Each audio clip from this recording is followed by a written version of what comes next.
Hello. Welcome, everyone. I think my Facebook page, for some reason, it didn't start on it. So I'm going to try to re add it, see if it'll let me. Mm, Yeah. it do be fickle. Yeah, I may not even be on Facebook if it don't work. I ain't going to fool with it a whole lot, but it looked like it worked. We'll see. Let me bounce over to Facebook and check it out. I don't know why. Out of all the apps, Facebook is the one that, like, so much trouble. So, what's up with you over there, Steve? What you been doing? I saw you out running around in a hoodie doing camping with 50-degree temperatures. What's up with that? Well, that was only a couple days, and that was only in the morning, So, the honeymoon very over early now? morning. Ditched that pretty quick, but yeah, no, we we had a little bit of a cool down here midweek, and had a couple of nice days where it only got up to about 75. Overnight lows were about 55. So I took the opportunity to sneak out 10 minutes away and do a little camp out to yeah, I had refurbished the tent. What, I don't know, May, I was going to say, it's been a couple of months now. and had hoped to get out and use it by now, but just every time that I tried, things kind of happened. Um, and so it was a good opportunity to get out and enjoy campfire, enjoy that, test that out. Tested out Starlink. I actually, friend Ryan had a little members only live stream, so I hopped on with him from the campfire. But Yeah. yeah, enjoyed a day. Well, not quite a day. I ran out after work, and um, so I kind of got there late. Got things set up. Had to, kind of after I did all the running around, setting things up, grabbing firewood. I'm like, shoot, it's 7 o'clock and I'm hungry. So Yeah. just kind of chilled out there for a bit, and then in the morning did a little running around the park and whatnot. But yeah, I had hoped to do more of that this year, but I'm hoping that we're kind of wrapping up in here into August. It'll be August next Sunday, and um, that gets busy for me. But I'm hoping September, after the semester starts at college and such, I'll have a little more free time and some cooler weather. Maybe get out a few more times, Yeah. but it's back up and hot, uh, quite hot. So I haven't spent a lot of time out here. I've been in the basement shop doing some 3D printing because you can kind of see it there. There's a little boom for the dust collection on the 150, so I was printing out some parts for that, and also trying to button up the Sculpt Fun E1 video. Got a little hung up on that one. They sent the 20-watt blue diode module. They also sent the 3-watt IR. So I did a bunch of tests with the 20-watt, and that went fine. I switched it over to the IR, and it functions fine. But of course, the modules, the laser isn't in the same spot. Why? I don't know. But kind of had to do a whole nother profile in Lightburn, and you kind of need to reconfigure it for that offset.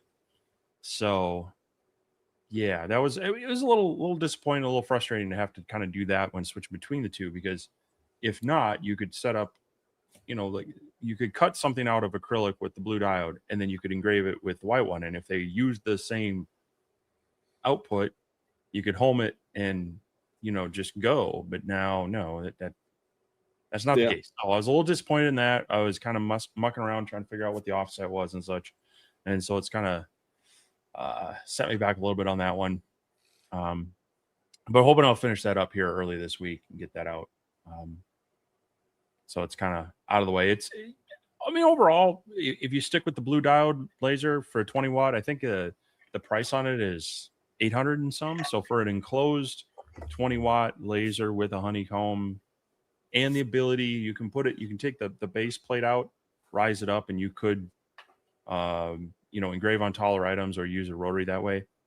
Yeah, it's kind of a good budget option for an enclosed laser. I would put it similar to the Creality A1 Pro I looked at. Obviously some slight differences between the two, but kind of in that class. So gonna try to get that wrapped up and out there in case people are curious about that one and want to check it out. But definitely wanting to finish up this so I need the dust collection going, because I moved the spoil board so it's in kind of the orientation it used to be, but I need to reflatten it, and that's a dusty operation. Yeah, so you don't want to do that without dust collection. That you'll be looking like mine is right now, because my shop right now, there is a layer of dust on everything, because the other day my old computer that I used in here, which is an old forensic machine of mine that's got a RAID and everything on it, I converted it over and stripped it down to bare bones, and I just use it as a file server.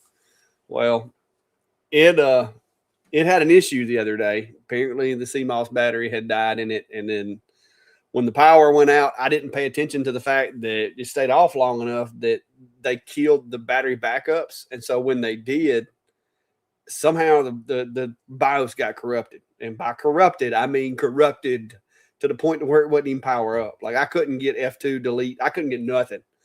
So luckily, and I didn't even know they did this. Luckily, Asus has it to where you can flash the BIOS without having to power the computer. All you got to do is put power to the motherboard. And so I was able to do that and got it back going. So that was a bit of a scare. Yep. But the RAID was fine. It was just the computer that has the RAID card installed in it. It wouldn't come on. And so I was like, man, I really don't have another machine with a big enough chassis to handle this. So, but I managed to, like I said, dig deep in some of my things that I used to do in a previous life, and I managed to get it back going. And all my stuff is where it needs to be, and the computer got a really good cleaning and dusting while I was in there. So it has no dust in it currently. Well, yeah. Very little dust in it. Yeah, it's a tricky thing in a shop is to keep your electronics clean. So yeah, and there's just no way. I mean, out here, I blow it out with the air hose, but there's only so much you can do without taking it apart. I mean, because you can get in there with the wand and get a lot of it, but you can't get into those crevices and stuff unless you start unseating things and removing parts and all that. So that's a bit of a debacle. But we got it back going. And this past week, Brandy and I have been working. She did most of the painting. Y'all saw the progress so far. But I now have a second space. So that's inside the house right there. And I got it painted. I got the Eufy in there. Got me like a little work area set up for the Eufy to do my UV printing and stuff. And kind of my logistics center for handling, my orders and stuff like that. So let me show you these pictures. I got some pictures I took that'll kind of give you a little better idea. So this is kind of like my little, because I still have a bed in there because it is still technically a guest room. So inside the closet, amongst a bunch of other storage and stuff, I created myself this little organizational area for like these little buckets right here. These are all parts that I've 3D printed that are ready to go out whenever they are ordered. And then my packaging material, stuff like that. Got all of that in there. How do I go forward on this?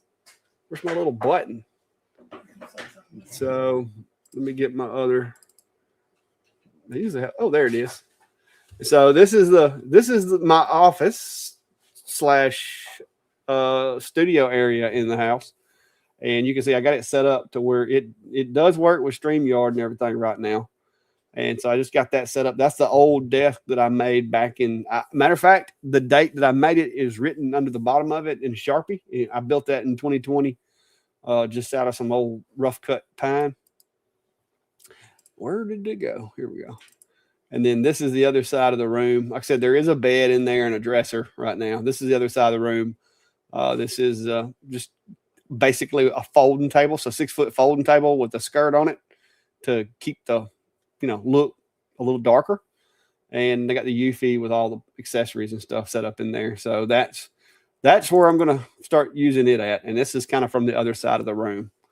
So yeah, got it up and operational. So I'm really really excited about that because I've never really had. I mean, I had my little corner of the living room, but it just wasn't really like laid out the way I wanted it to. So now I've actually got it set up.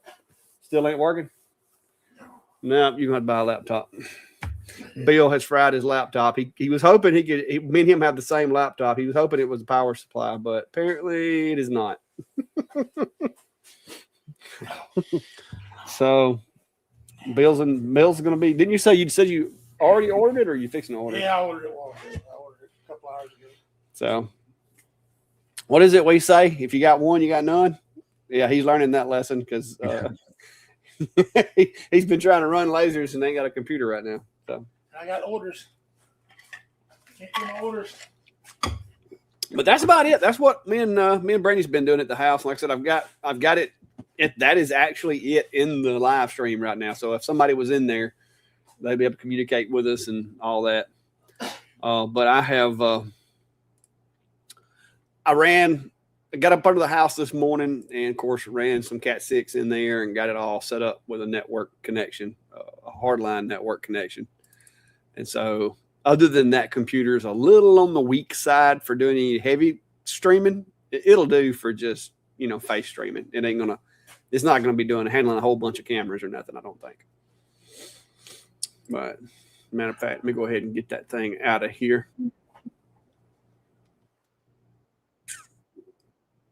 All right. There we go.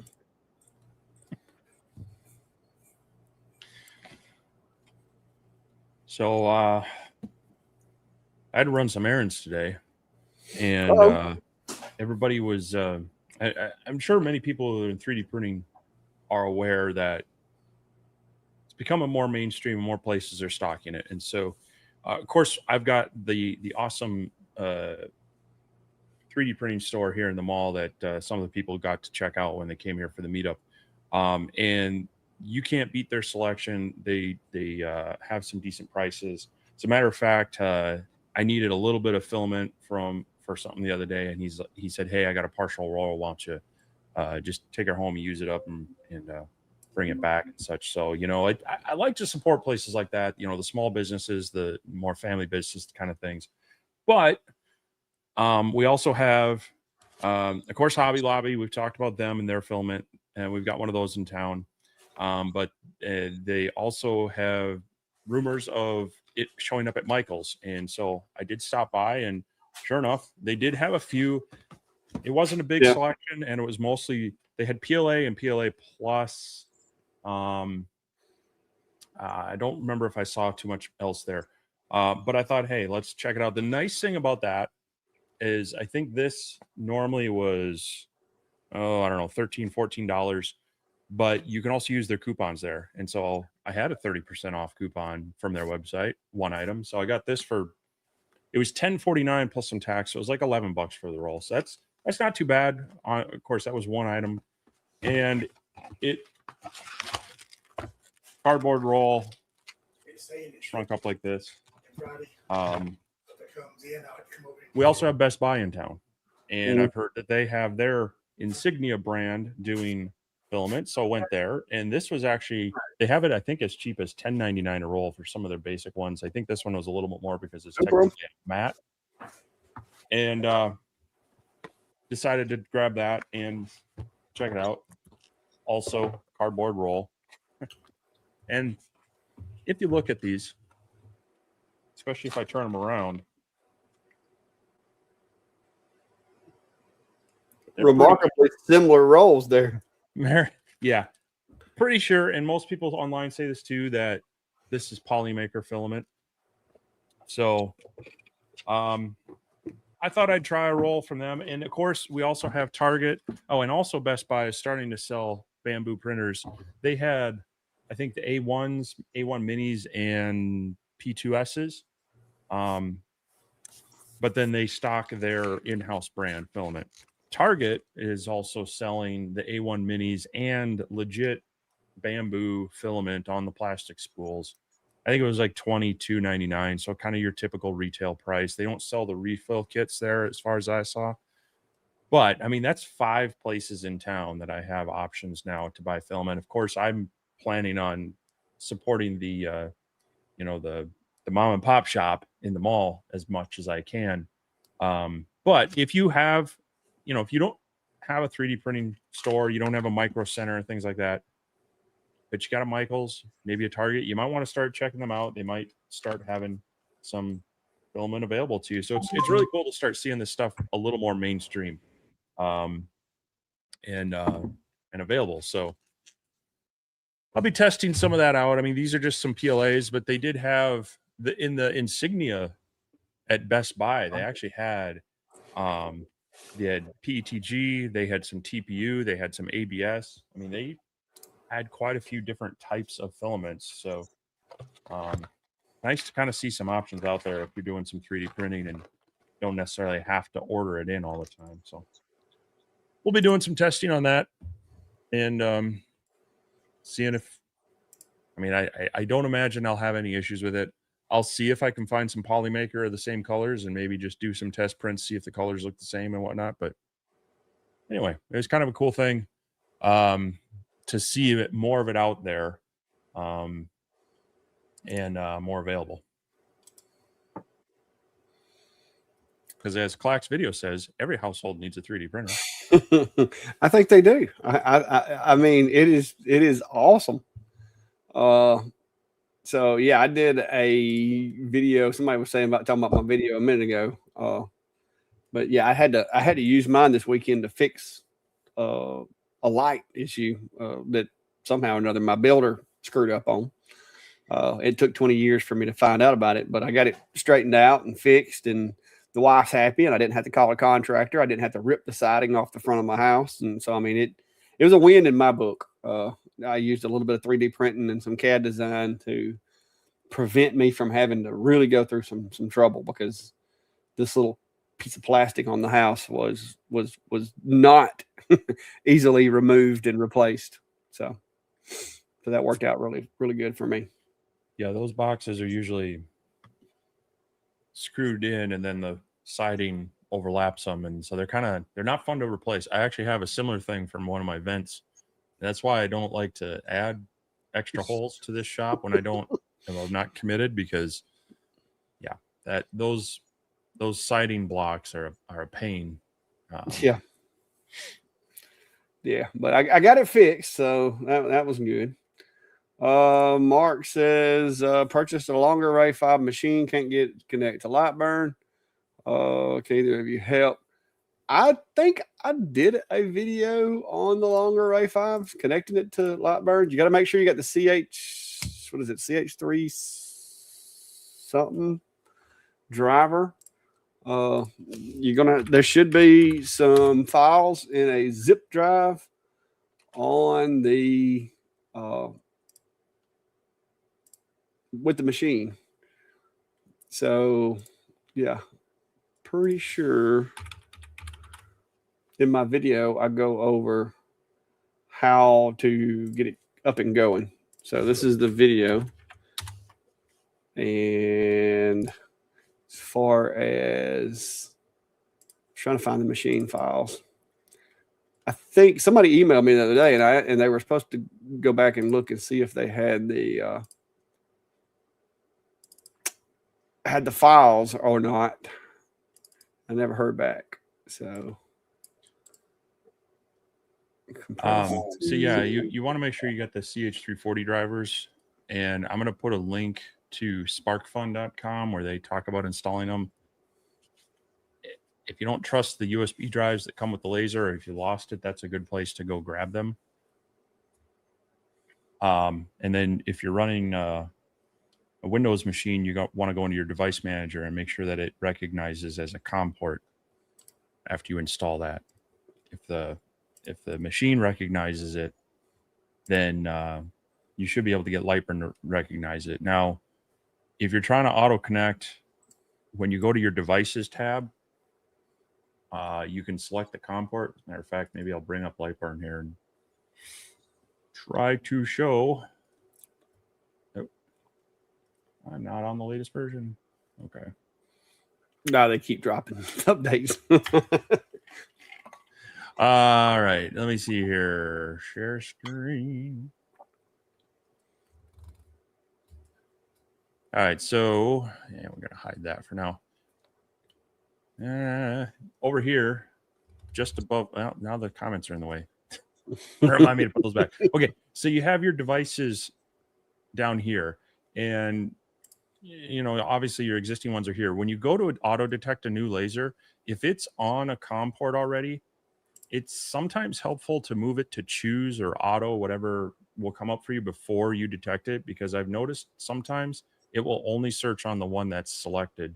So if you're having trouble getting it selected, deselect the COM port that's on there, and then go into your devices, and you can do the Find My Laser. It should find it then. If not, you may need to set it up manually. It's not too hard. For that one, you would want to go in there, select GRBL. You're going to do serial USB. You want to give it a name. So longer array 5, and I'll usually put the wattage on there. And then here's where you can select your machine units. Most things are going towards millimeters a second nowadays, but some people, depending on the laser, might still run in millimeters a minute. It's just what it doesn't really change the functionality of the machine. It's just at what granular level you're going at. So select that. And here's the important part with that one, I believe. Is that a 410? Isn't it slightly It's either bigger? a straight 400 or 410. I'm not sure. Yeah. I just dropped a link to all the stuff that comes on the thumb drive. I always back it up to a folder when I get a machine in. So I just dropped that on Google Drive. If you want to download that, that's all the files that came from the thumb drive. So double check your machine, the working area. So in this case, I just put in 400 by 400. You can always come back and fix this. And then here you want to make sure that you know where it's going to home. Most of the diode lasers, and I believe all the longers, will go to your front left. Some of the others will go to the rear left, and a lot of CO2s like to go to rear right. So if you have this messed up, it's going to mess up your orientation, and things will look flipped when you actually engrave them. So double check that. And I like to turn this off, the auto home on startup. Yeah, especially if you don't know where home is. Yeah, if you have something stuck in there, you have something in the way, it can jam up your laser. So I usually turn that off. And then that's it. Hit finish. And now when you come over here to your devices, you can select. It'll tell you what it if it recognizes a COM port out there, it'll display it. And if it showed up in your device manager, you want to select that one, and then that should work from there. So if it's not auto detecting, I've had a few where you do just have to kind of go through that manual setup, unfortunately, and get it going. But it's not too hard as long as you have the kind of the basic information about the laser. Yeah, that folder that I uploaded also has, and I'll show you this, but it has all the files that you'll need in case that you can't get it to work that way. Let's see. Top screen. So this is the way that it comes. So in folder 3 right here, you're going to basically have you don't really need these, but I just gave you the contents. And then it even has the firmware in the event that you need to flash it, as well as the manuals, which like your quick start and all that are going to be in there. If you use this Lightburn device file right here, you may not. Like you may just be able to import that and automatically have all your settings, but you can try that and see. But this is the longer 5 that I had. So I keep copies of all of the lasers that I bring in the shop. I keep copies of all the stuff that's on the thumb drives, and then stuff like custom. Sometimes I have custom files like for my particular setup and stuff like that. So it's handy for when you guys, need it or misplace it or whatever. Or me or Steve leaves it or misplaces it, because those thumb drives walk off. Yeah,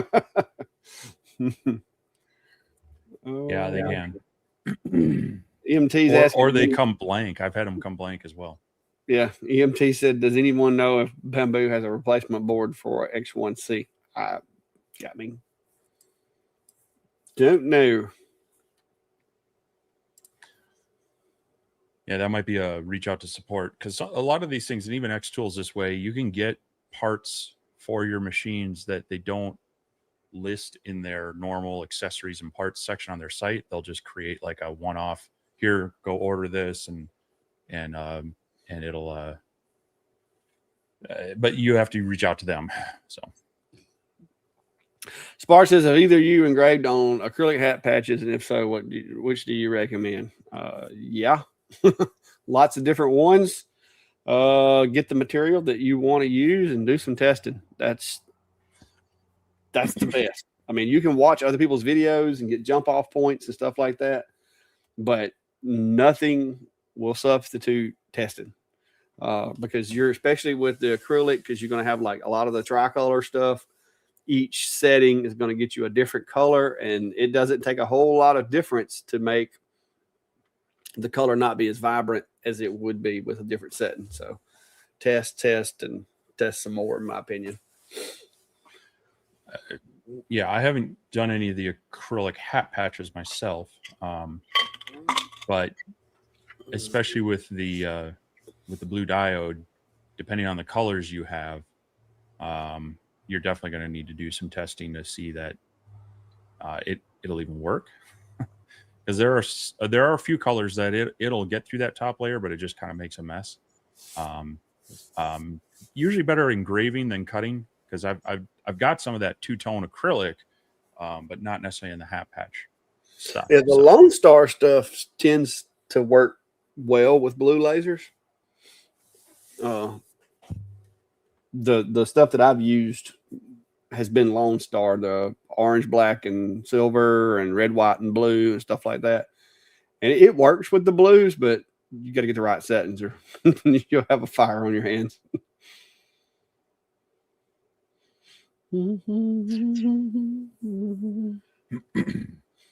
James, if I didn't have a basically brand new bed in there, maybe, but seeing that there's basically a brand new bed in there already, it's going to stay the way that it is. It's technically like a multi-purpose flex room or whatever. So that way, if Steve comes over, he don't have to like sleep in the shop.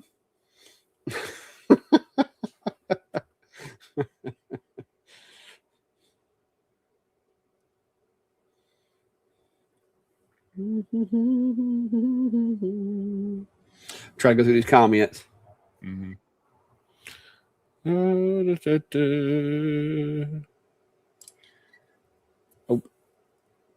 Go ahead.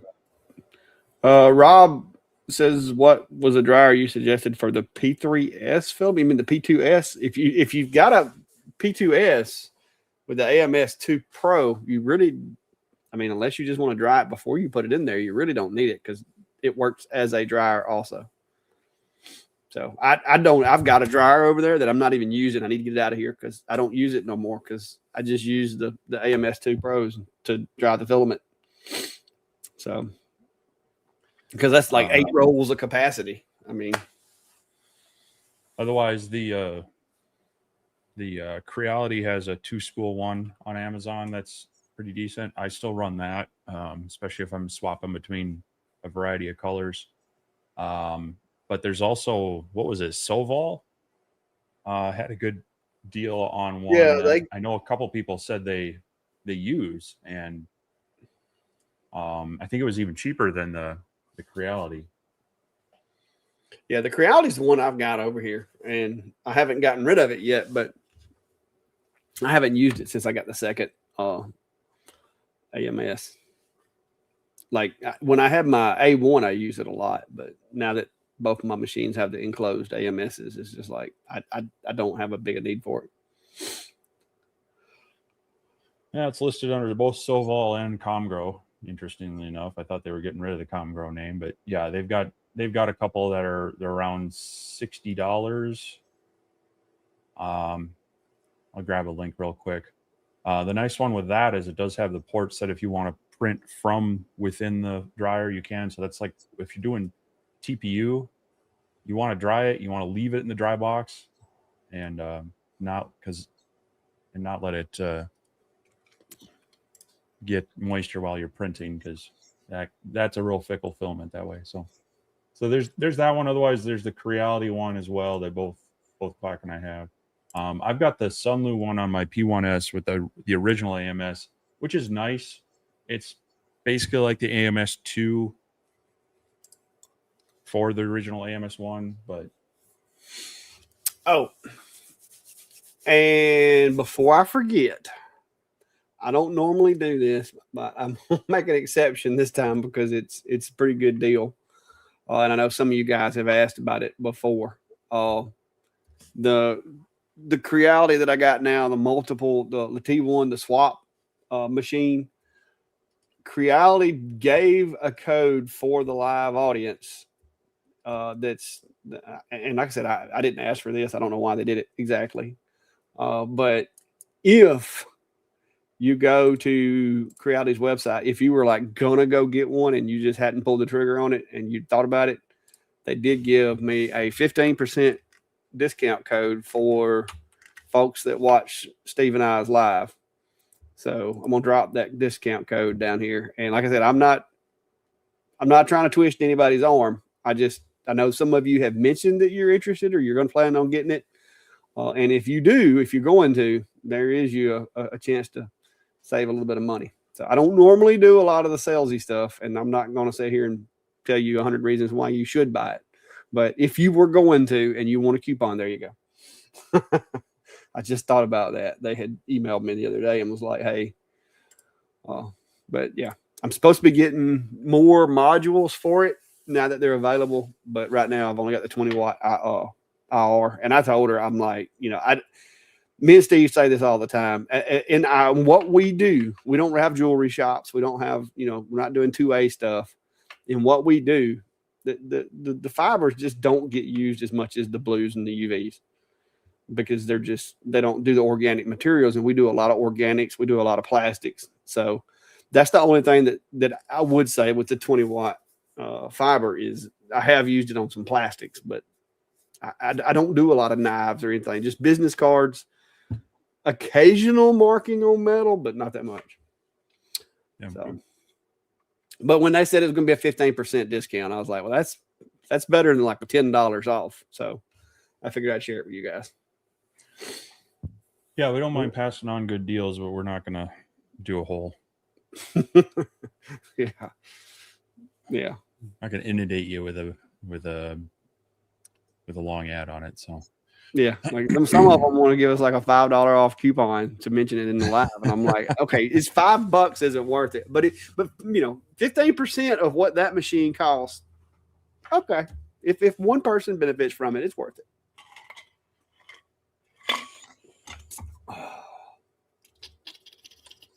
Chris, I think it's something about, keep your friends close and your enemies closer. Yep.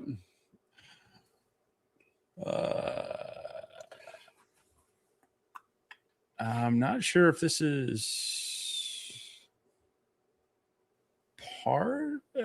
Spark 33 says, I've cleaned the AP2 out completely. I just started getting an error.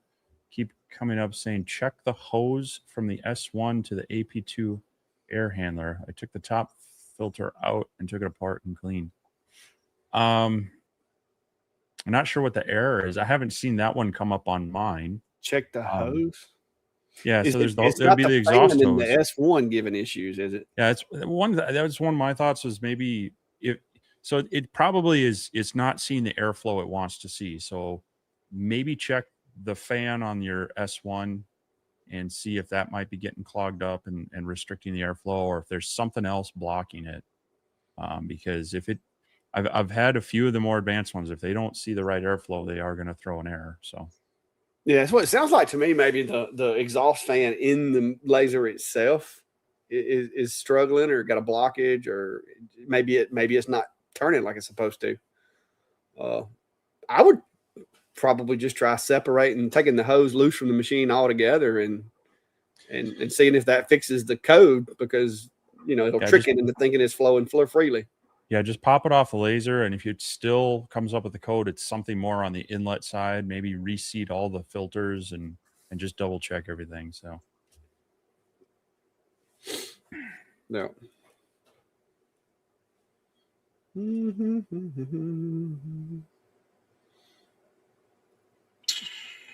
Norbert's asking about, has anybody got a good line on nice leatherette wallets for engraving? I don't fool with a lot of those, so no. Well, Chris's recommendation was go to our friend Eric over at Valley Forge. He's got a file for making your own. You will have to do a little bit of leather sewing. I see. Yeah, Eric likes doing that sewing and stuff. I see. I've got the sewing stuff. I just me and my carpal tunnel don't get along with that. Well, but it's more handmade and it is that. What are they, bespoke or whatever they are, like all those things they like to add onto it. Oh yeah. It's an upcharge. Yeah. Chris says you can't use your code because it's the 27th already. Get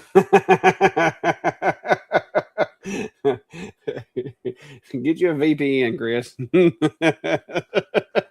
Brad's asking, have either of you been using the fume killer, and if so, what are y'all's thoughts so far? I've turned it on and hooked it up, and it does have a nice variable speed. As a matter of fact, if you block it, it seems like it tries to ramp it up to keep the airflow going. So my plan is I need to test both of the so I got the Acure Master that I need to do the tumblers on and the sling bed, and I want to do more testing with tumblers on the OMTech RF, and I think they even said they're sending me some more material, do some playing around. Apparently they'd like to see it in action some more. And as would I've just been bouncing around with things. So I do plan on running on those, as well as hooking it up to a couple of the enclosed diodes, like maybe the LX2 from Laser Pecker and maybe the S1 or C. I got to see how many adapters it's going to take, but I haven't run it yet. But just static running it does move a fair amount of air. Now the question is, will the filters, are they going to plug up fast or not and keep moving that air? So yeah, I've played around with it, but I haven't heavily tested it yet because I've been busy painting and getting the office straightened out, doing stuff around the house, and it's just because I've got some stuff coming in that's going to get me busy, and so I'm trying to get all that done first. But my plan the other day, I was doing stove covers, and I started to take my enclosure loose from the wall and just dump it through it, and I'm like, I feel kind of wasteful doing that because that it's just, I'm just clogging up filters. But I've got some space over here now where I got rid of the Eufy. It's in the house now, and so I can actually take the Laser Pecker and put on my roll around cart. And so what I had thought about doing was setting up some tests on the Laser Pecker, doing some more with it, and just piping it into it, because it's it doesn't have its own exhaust system. So that's probably what'll end up happening. But I've got, like I said, I got stuff in the queue right now that I got to get done. Yeah. Jeffrey Stone's asking, have you had good luck laser engraving on PLA with X-Tool F1 Ultra? I've engraved on PLA with a few different 20-watt fibers. It doesn't take a lot of power. So yeah, do some tests on it. It tends to come fairly, like on blacks, it's fairly white. On whiter ones, it's almost like a gray look to it. So play around with your colors and see. That this was done with the Creality. Yeah. Creality. So you're getting dark black on red. Yeah, you want to play around with the different colors because they'll have different effects from different. Yeah. Now I had depending on your power. Yeah, so I had to play with the settings because I got like some subsurface engraving going on right there. I don't know how I did that, but it's almost like one of those things where you can, like, privacy filters for your phone. You can't see it unless you get it at the right angle. But yeah, I played around with this. This is Pet G, but yeah, typically, like Steve said, you start low and work your way up. Because if you go too high, it's going to wind up in a puddle with the IR.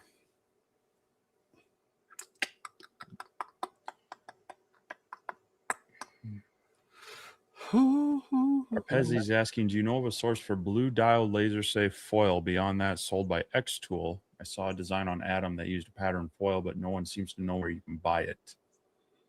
Can't say that I've looked for it. So I don't know if anyone in the audience has, but yeah, I'm not really. Don't mess with foil. I played with some of the Again, I think burnishing foil. Eric mess around with that stuff occasionally. I don't know. I think he does over at Valley Forged. I think I saw a video he did about foil. Him or what's her name over at Sawdust and Splinters. But yeah, that's not something I've used in a laser. It's got me curious. Yeah, laser foil. He has a video about it. Embossing powder, but I just saw one that said laser foil. There it is. I'll share I'll share Eric's video with you. This is the only one that I can say that I've saw about doing foil, because that's not something I do. But that's Eric over at Valley Forged. He does a lot of like kind of leather crafty type stuff mixed with lasers. And I know he did that one on I believe it was the Atom Stack Craft. So yeah, Rob said Eric will say Crafter's Closet. Yeah, he does get a lot of stuff from there. But that might be something you can ask him. He might give you a little more information, because that's not something I do. There you go, Steve. There's a good one. I did some research on this, and I don't know if I believe the research or not. So I'll let you answer it. I don't know. I've never looked. I was fixing to say the short searches that I've done, they say that PETG will work, but I don't know that I would make a container out of it. If you're trying to do like a funnel, I think that would work. But I have no experience with printing to that, so.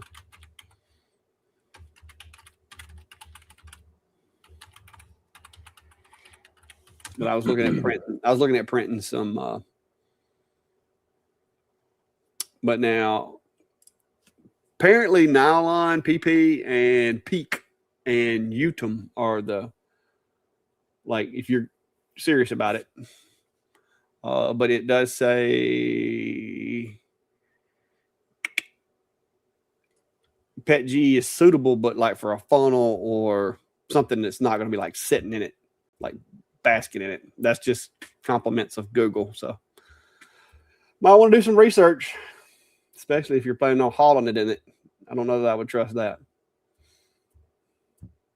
That could get sketchy.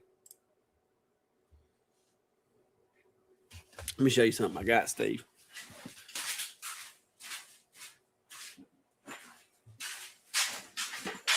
This is one of those situations to where I blame Steve.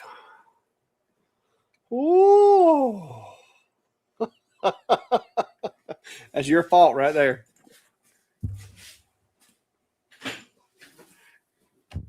Should be here this week. Does that have the pannier bags that fold down on the side? Yes. Yeah, because I was like, in case I get in a pinch and like need to haul something big, you can unzip this, and it's got basically like little saddlebags that fall down. It also, and this was this kind of like bonus, also has a little end right here that you can, it's made to put a battery in and like strap the battery down. But the content creator in me was like, that would be awesome for a small tripod to go in, or a selfie stick. So I went ahead and got it because I was like, multi-purpose battery or selfie stick or tripod. So yeah, so I got this for it, so they can do some work. I'm gonna, hopefully by the end of the week, I will see if I can still ride a bicycle. I feel like I can. I used to be really good at it.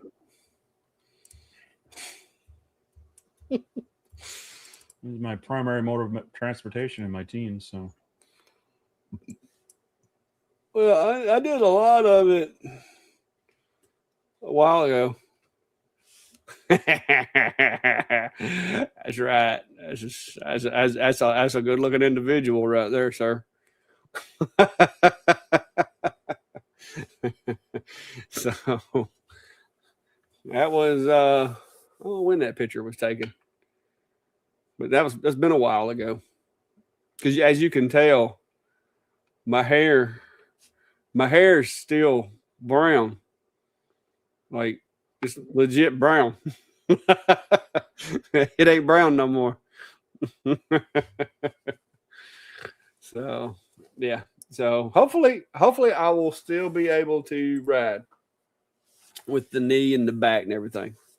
So we'll see. Sparks, I had one of those bags on my e-bike.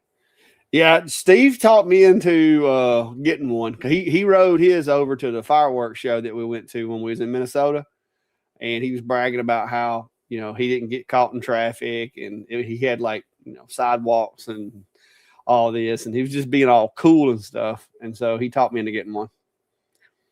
So I don't have the trails and stuff that he has, but maybe nobody will run over me out here.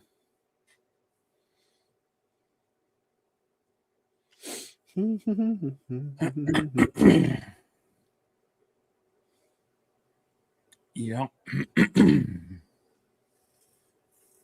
Kevin's asking if you've seen the 40 watt CO2 Galvo that can do tumblers in 13 to 48 seconds. EBP Man did a review on it. No. I've seen the, is that the Com Marker one? I haven't checked his channel in the past few days. Yeah, I hadn't. I don't know how long ago it's been. No, Hoatian. Yeah, they had I saw that one on a website or Facebook or something, and I commented on it. I'd love to have one of those in my shop, but yeah, no. Yeah, Galvo CO2 would be the way for tumblers. I don't have one, so.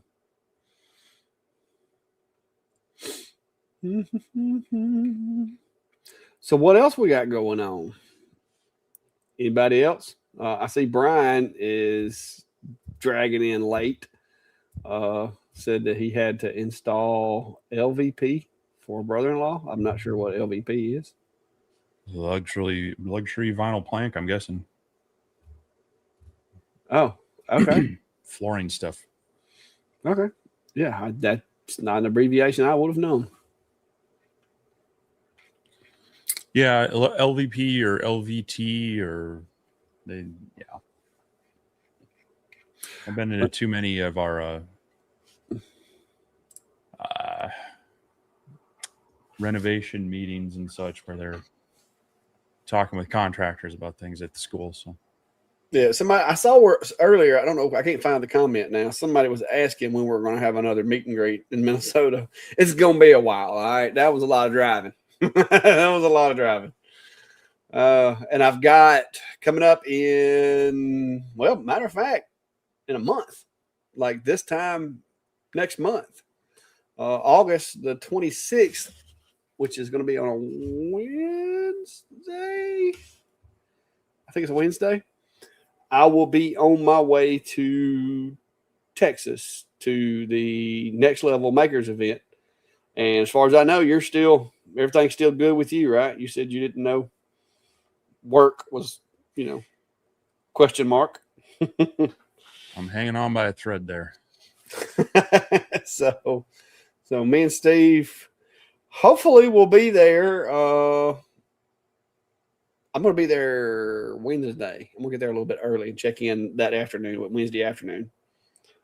That way I'm, don't have to drive all day or all night to get there. So, but yeah. I know there's a few folks that's planning on being there as well. I saw Brad in here. I know he's planning on going. I think didn't JR, did JR say he was going to it? He's usually all over the place. I don't know that I've heard him speak up about it, but there's a number of people that that were saying they're planning on it, or they have their tickets. If you are looking at going to it, I believe they said the hotel block expires August 1st, so you got a week to get signed up and get your hotel. Otherwise, you got to stay off site and deal with those logistics. So. Yep, mine is. I've got my confirmation and I'm ready to go. So we'll be heading that way here by another month. Nice little. I think it's going to be a 10, 11-hour drive. So I'm hoping to get up early and knock that one out. Is that being weird, sir? I don't know. It was like I wasn't able to scroll in the comments for a second there.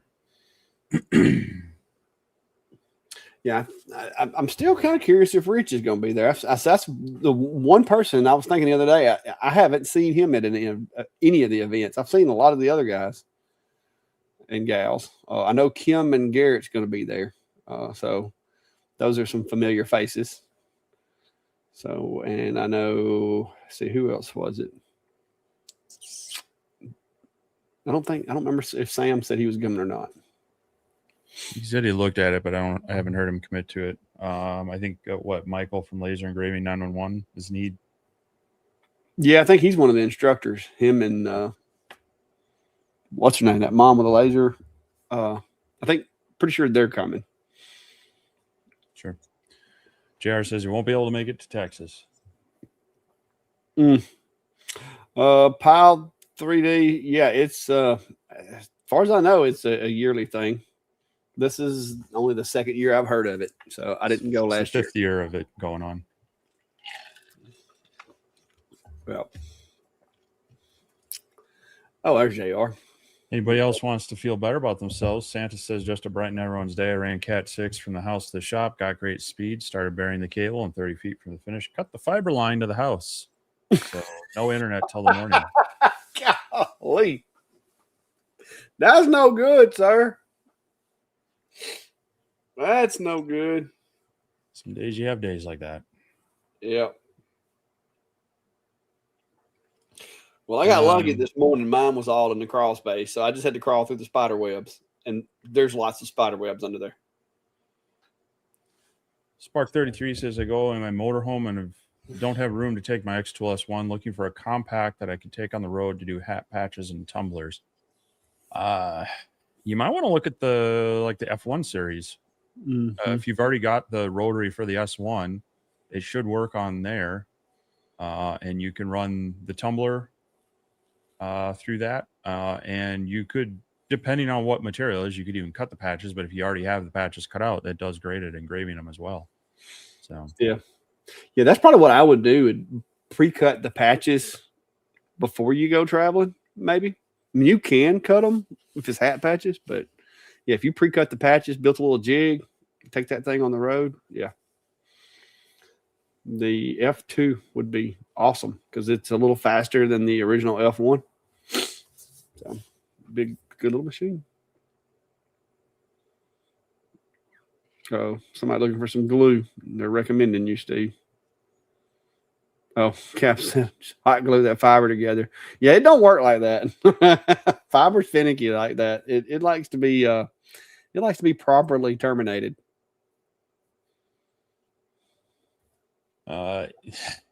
Each stroke at 350 nanometers.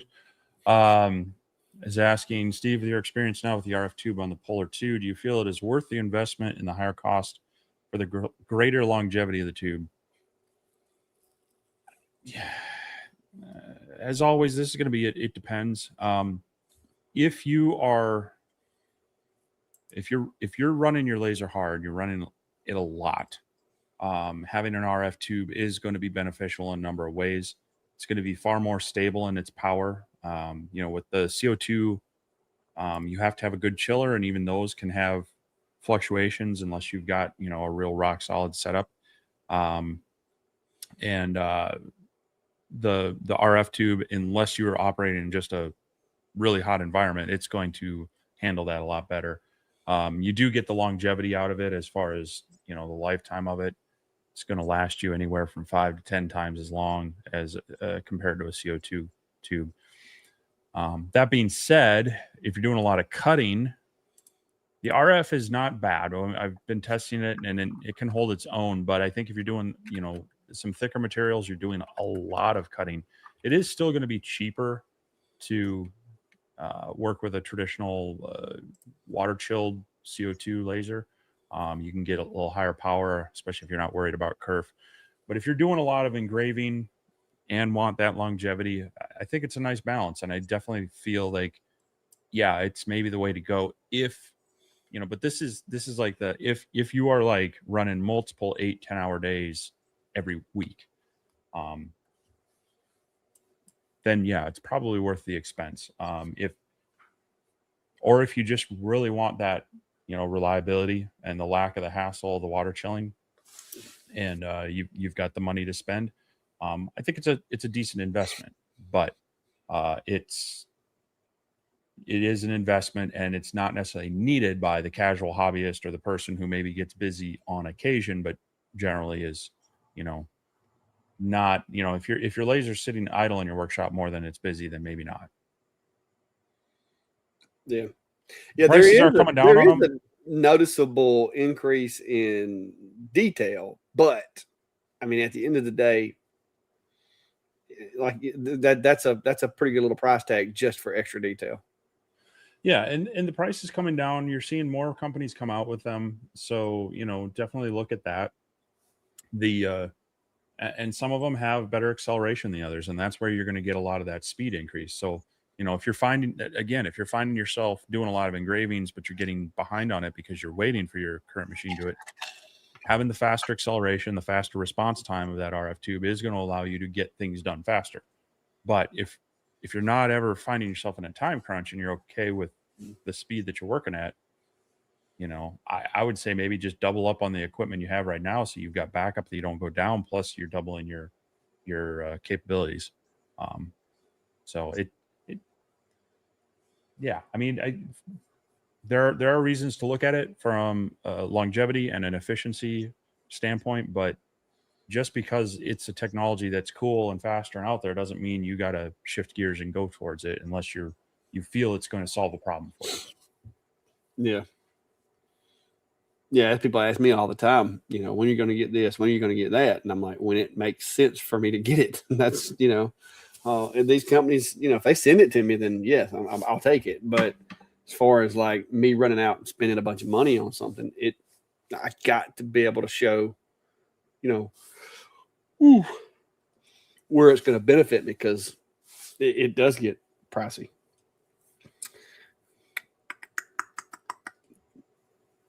Lance Rainey says, "Think I'm headed to Iowa on Wednesday." I'm sorry.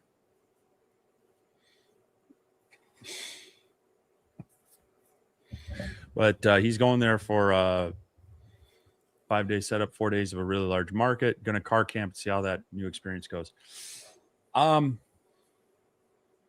Hopefully, I think the temperatures are supposed to, like, they're hot through tomorrow for sure, but I think they're coming down. So I think if the humidity is okay, you'll hopefully be all right. You are in corn country, and the corn is quite tall. It does like to hold that moisture, so it's probably still going to be a bit humid. So I would plan on a fan and a really good power source for it. But yeah, I know people who have car camped at various events, and depending on the environment, the atmosphere, it's kind of nice. And the logistics are easy, but hey, try it out. And if it works for you, great. It's all part of the learning experience.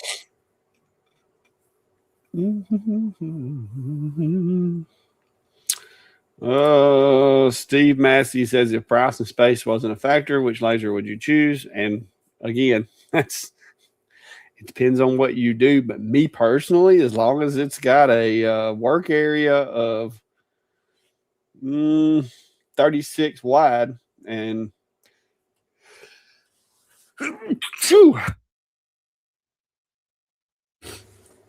36 wide and about 20 deep to where I can continue to do my stove covers, I don't really care. I mean, that's the thing. You got to do what you got to make money with. But I wouldn't mind having a CO2 that has a RF tube just for the speed and for certain things. But at the same time, I'm afraid that if I get a RF, the efficiency of the burn is going to be so much that, like on these pine boards, I may not get the brown engraved that I want. So that's kind of I really wish I could get a machine the size of like a small cabinet CO2 with a 36 by 20 work area that had a CO2 and blue laser capability built into it. That would be like really awesome if such a thing existed. That way you could have, use the CO2 or the blue laser. That would be kind of cool. But people, they keep combining things like 3D printers and lasers instead of putting blue lasers and CO2s in the same box. So, yeah, it's, I don't know. I mean, I think they're banking on enough tricks to be able to get a darker burn through, defocusing and other things that they probably would rather combine it with like the IR or things like that. But I would kind of agree with you. I mean, if I had the space and the money to buy whatever I want, I think what I would probably settle on is similar to you, is a good size CO2 that had, like you say, 36-inch wide, maybe up to 24-inch deep, working area, about 90 watts of power, I think would be kind of the spot I would be looking for. It's always a balance between beam power for cutting and speed, as well as detail. And I think for the things I do, that would be fine, because I tend to stay away from like the hyper photorealistic engraves. Most of them will be more of like vector type engraving, things that you don't need that fine point of detail for. And I feel like that type of machine would suit a lot of my needs. I mean, it's kind of where I geared originally when I was getting a laser, is I got as big of a CO2 as I could at the time, both space wise and finance wise. So I would probably lean that way again, because that's a lot of what I do, is a mixture of cutting and engraving. Like you say, I don't do as much of the metal marking and fine detail stuff. So the galvos are nice and fun, and the fibers are nice and fun, but they don't see as much time in my shop as something that can cut and engrave organic stuff. Yeah, that's, like I said, I've used that 40-watt blue G-Week more than I have any of the galvos here lately. Now, the UV, I still love UV. UV is probably one of the most versatile. It's not fast, but one of the most versatile machines you can have. And I'm looking forward to getting the UV module for the Creality. If I can get the UV module, the 40-watt blue module, and then I've already got a 20-watt fiber module for this machine, I mean, you could technically clear this counter right here off and just have empty space, because the module swaps on it's not too bad from what I can tell. I haven't got but one module, so I can't speak on that completely yet. So I'm kind of curious to see. I know there's a little bit of a calibration you have to do if you go, like if you change the lens, but if you go from blue, if you're using blue or fiber, it uses the same lens. The only time you have to swap the lens is when you go from the UV on the machine. So as long as you're using the blue or the fiber, it uses the same lens on the outside of the galvo. So kind of curious to see. I'm looking forward to it. Dustin is getting me tonight, boy.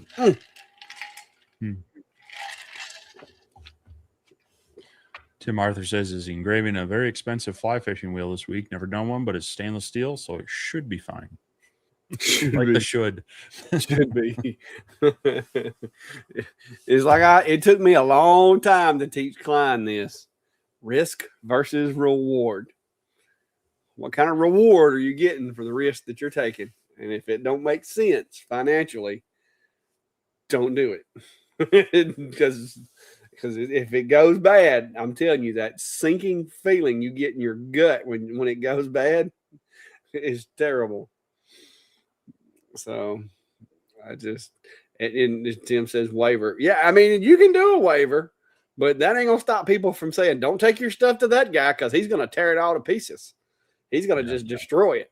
So a waiver keeps you from necessarily having to buy that, but one bad incident with a customer could cost you 50 customers. So that's, I will rather tell people, hey, look, I can't do that one. I had somebody the other day want me to do an urn of somebody, and they're not in the urn yet, but it was like an expensive urn, and I'm like, I will make you something to sit this urn on, a nice plaque with a recess from the CNC. We can make it look fancy, but I ain't touching the urn. So, because I can make a wood something or another, and if I screw that up, we can throw it away and just lose money on it. But I am not touching the urn that was, used to do whatever. It's just, I just risk versus reward. Sometimes the reward is not worth the risk. So, I mean, if they're cremated right, you can't hurt them anymore if you do punch through. So, well, yeah, but but you don't want to be the one going, y'all gonna need a new urn. So, like I said, I made the stands, and I'm okay with making the stands. A nice little piece of oak or some black walnut or maple, piece of cherry. I can make a nice little urn stand with engraving on it. But I don't like messing with stuff, especially if it's expensive. I've only engraved one urn, and it was one I made. So, and yeah, like I said, but that I'm okay with if it's yours or if it's one that you made. But yeah, I have people ask me to engrave stuff all the time, and I'm like, no.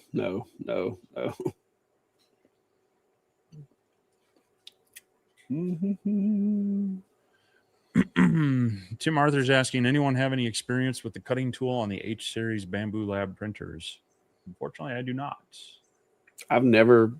I've seen an H series, but I've never had one. And I think the first time I saw one in like real life was when I came to Minnesota over at the 3D printing shop over there. They had one. Because it was huge. Like you could have put my freaking P2S inside it. Like it's massive. Well, that's one of the nice things about like Micro Center is they tend to have one of each of the printers they sell on display, and so up there I was able to kind of take a peek at it too. But no, I haven't messed around with them at all. Yeah, I just don't really. I mean, every now and then maybe I need one to print a job, but most of the stuff that I print is like well within the capabilities of a P2S or X2D. So if I were printing bigger, I mean, there's something that I have to end up slicing in half that it's like, man, I wish I had a bigger one, but those are rare. Of course, I don't have the right photo. Do what? I was trying to find a photo of that urn, but I don't have the right photo of it. No. Yeah. And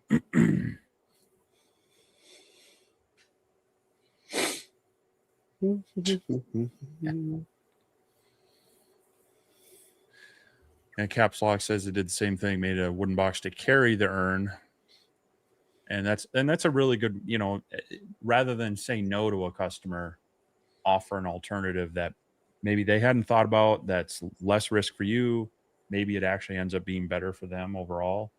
Because a lot of people are just like, hey, just stick this thing on there. Like use some of your creative judgment on that and say, hey, have you thought of maybe doing this instead? So yeah.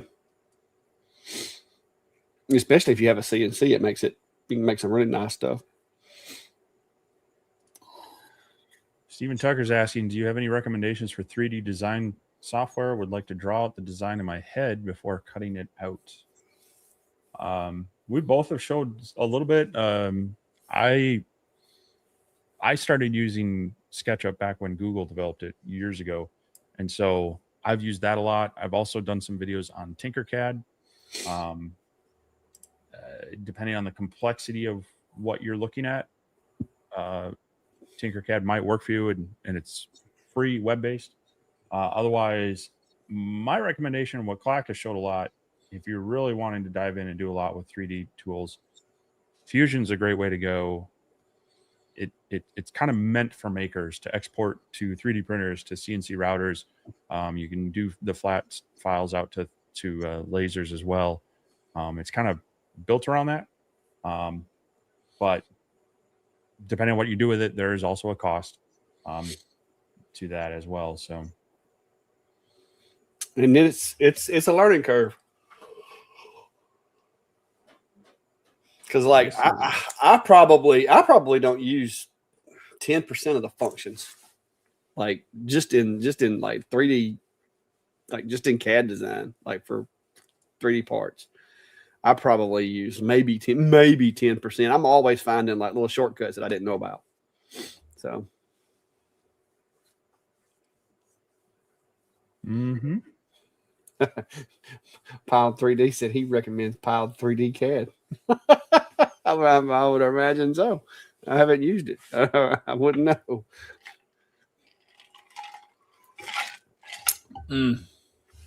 Now, this is tangential to that, but I know people have asked before. But I have installed the latest release candidate of MillMage on my Office PC. So I haven't. I don't have a license for it. I know they sent me the thing the other day for the affiliate program, but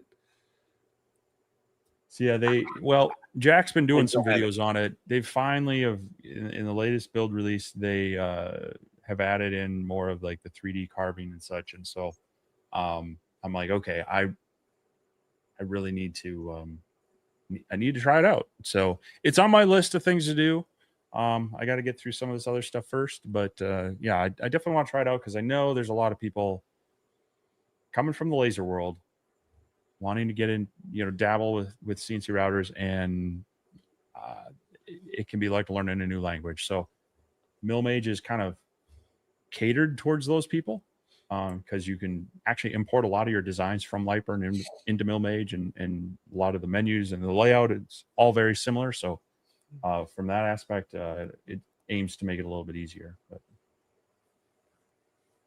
But I still need to kind of get it's been a while since I've looked at it, and I need to get kind of reoriented to, or initially oriented to it, I should say. So yeah, I hadn't, like I said, I haven't looked at it. I've got so much going on. I got so many sticks in the fire right now. It ain't even funny. So I just, my thing is slowing down long enough to learn a new software, because it's like, it takes a while. Yeah.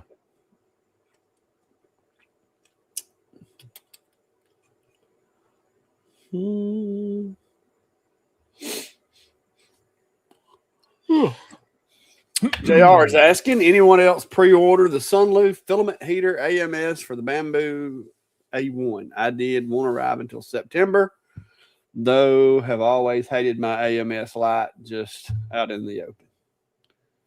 So there you go. I haven't. I didn't. It is nice that they're making it, but yeah, I between my other printers and the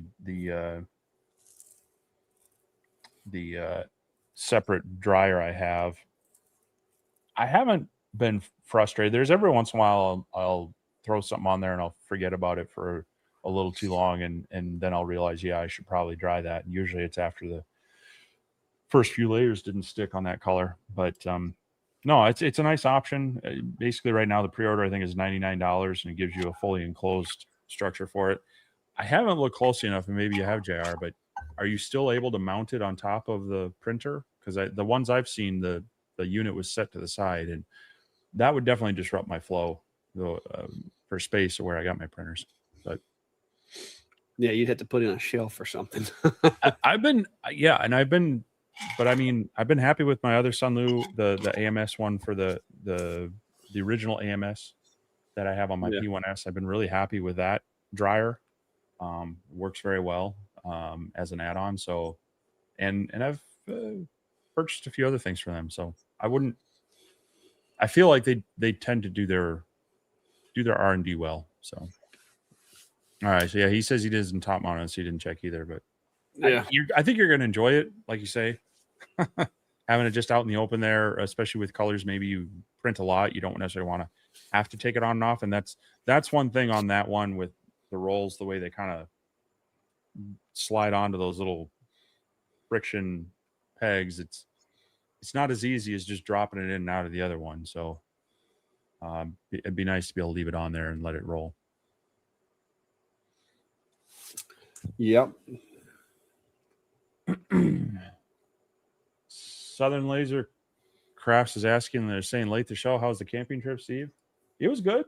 And if you want to find out more about the camping trip I did drop a video on my second channel, Vintari Outdoors, and put a little bit about the gear I was using and the setup and just some of the ways I camp, and then a little bit about the park. I didn't get to show all of it just from a time crunch standpoint, but I enjoyed it. The bugs weren't bad. There was a slight breeze. The temperatures were nice. The campground wasn't very full because it was during the week. So it was kind of a lot of pluses. I just wish I wouldn't have been quite so rushed that day to get out there. And then needing to pack up in the morning and get out. So, but yeah, it was cool. The bison were right on the roadway. I mean, they came up right to my window on that drive there. I had a couple of, I would guess they're about 6-month-old kittens. They were definitely not tame. They were kind of lurking around the skirts of my campsite looking for food. There were some coyotes making some calls after sundown. Hopefully I'll get out and do more of that yet this year. It's just been a weird schedule and weather wise. So Yeah. So if you want to follow me more on outdoor stuff, and I also showed a little bit of the e-bike and such there. Yeah, I'll hopefully if you want to follow more along with some of that fun stuff, I'll definitely check that out and love your support on that channel as well. Yeah. I know you were talking about when you was making your coffee in your camping video that you didn't bring anything to measure. Did you see that in your little cup there was increments inside the Yeah. You don't pay attention to the replies to your comments, huh? I've been crawling under houses all day since I did that. Mm-hmm. I mean, I replied to it right away. So no, it's those marks were in like half liters. So oh yeah. I wouldn't have known what to do with that either. Well, I mean, measuring out 1 1/3 cup or whatever it was from half a liter, I'm like, yeah, okay. I just eyeballed it. I was fixing to say it's either going to be worst case scenario, it ends up soup. Well, I mean, you just let it kind of steam off. Yeah. So, but I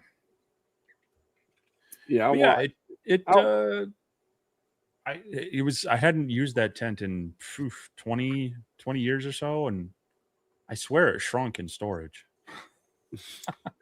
I'm sure that's exactly what happened. I'm sticking to that story. Mm-hmm. But yeah, not bored said not something you can do in Alabama in July. No.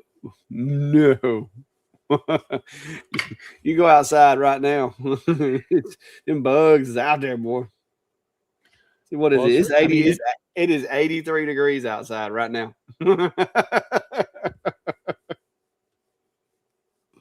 I mean, it's not necessarily a given up here in July. It's 88 up here, so enjoy your cool weather. But no, I mean, Clack saw all the corn. I mean, that stuff grows up. It holds moisture in, and so if you get a wet summer with all those cornfields growing, mid to late July can be really horrible. Especially if it's a wet year. And then if it's wet, then the bugs are out. So it's not a common occurrence, but like I say, it was a just a weird couple of days where we had a little bit of a cool front come through. The smoke wasn't rolling down from Canada and northern Minnesota. I saw the opportunity and rolled with it. So Yeah, it seemed pretty nice. I wish I could do that.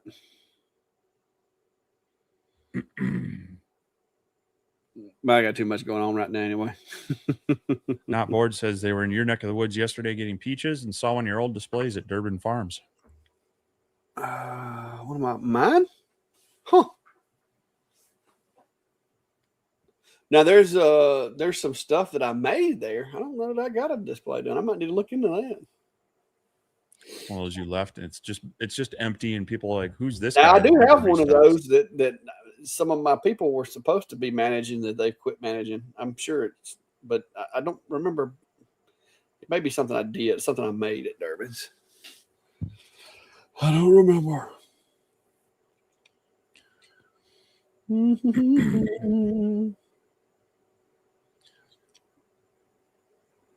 I'm trying to go through these comments. We got a few. Carrie's asking, "Did my sleeping bag shrink too?" So yeah, and his pants and his belt. I get my height from my grandpa on my mom's side, and he gave me a sleeping bag. I still have it. It's a really nice down-filled, like cold weather sleeping bag. But what I really like about it was he was tall too, and so that one fits really well. But I did find one a year or two ago that is like extra long, and it was nice because I can actually have the sleeping bag on me, and it feels like it fits normal, and I don't feel like it's like a potato sack race bag or something that I'm half in, half out. But yeah, it's being tall is not always fun when you're trying to fit into certain typical things like that. Yeah, I have that problem a lot too. I bet you don't. Rob said, "What software creates the best 3D models that can be imported in the Xtool Studio for engraving inside canine crystal?" Well, best is a relative term. I mean, basically, as long as it's a good closed STL or OBJ file, I've had good luck with them. I mean, it's just you don't want one's got a bunch of holes in it, of course, or like overlapping layers or anything. Those are the big things that you don't want, because if it's got like you just want the shell, you don't want like layers inside there, because you can get the crystal too hot and cause it to go pop. So I've just used regular like models off of Tinkercad before, and they work right. Now I would always look at them like in Meshy or something like that, and just look at them and make sure that they're that they don't have holes in them. Like you take them, put them in Mesh Mixer, and just simplify them or whatever. But yeah, I don't know that I've ever found a bad software to use. I don't guess. Like I said, as long as it's a good, solid, closed file. So we'll see. What's your thoughts, Steve? I mean, the best one is the one that makes sense to you and that you'll actually use. From there, like you say, some of them won't create the best solid STLs, but that's a thing where like you could run it through Tinkercad or another one, like import it and export it, and it fixes a lot of the errors. Or even running it into a slicer, like dropping it into Orca or Bamboo or Prusa Slicer. Usually it'll say, "Hey, I found these errors," and you can fix it that way. The best one is the one that makes sense to you, that you can design with. So yeah. So whatever works. Not Bored. I think he's like 5'11", 5'10". I'm 6'5". Oh me.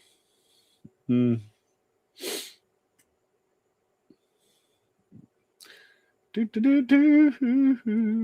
Mark 2 cents says 28% humidity, humid for us. Yeah, I hear you. My 28%. yeah, no, Arizona is very arid. I'd have to put lotion on if I get into 28%. I'd turn into a lizard. My dad's up in the southern plateau of the Rockies in kind of north of Phoenix and such, and some of their trees there have lower humidity than like your Home furniture. Depot. Yeah, well, Home Depot you can get wood that's still dripping wet.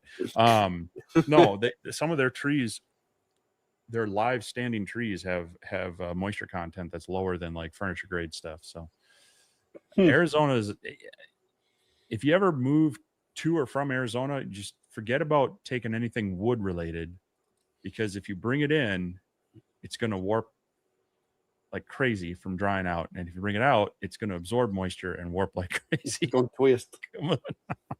Yeah. Well, I know when we go to Vegas, I'll get like, my face will get like almost like sun chapped or wind chapped or whatever. Like it dries me out. Like I'm wiping down and like, cause I have to use this stuff on my hands anyway, cause my hands will split and like I'll have cracks in my fingers and stuff, and skin just falling off of them. So I have to hydrate already. But when I go to like Vegas, I have to slather in oil and stuff because it's bad. Like it's 38% humidity in here with the mini split running. So I'm at 60% humidity, but I haven't been out here most of the weekend. I've been letting it take it easy out here. So, but it was 83 degrees and 65% humidity when I turned it on about 3 hours ago, and now it's down to 73 and 61. So it's doing all right. It's 83% humidity outside right now. So yeah, when it gets down to 77 tonight, we're gonna have dew. The grass will be wet at 77. Oh yeah, we were in the 90-some% this morning, and some of my windows were sweating. Yeah. So.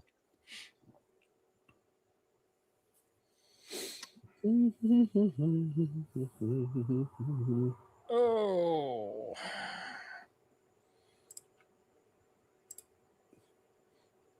My board said in Colorado it was so dry, I drank 1.5 gallons of water a day and had chapped lips for a week. Yeah, I feel you. And then, of course, Southern Laser saying 28% wouldn't need an AMS for a bamboo there. No, you probably don't even really need any drying filaments out in the desert like that. Because I'm guessing it would be even drier inside the houses if they're running air conditioning. Should could be. It depends though. A lot of Arizona likes to use swamp coolers, so yeah, that could raise the humidity. But yeah, up here when you run the heaters, it dries air out too, so it'll get down into 30s, 20s, 30s inside. We actually run some humidifiers in the winter, so. Yeah.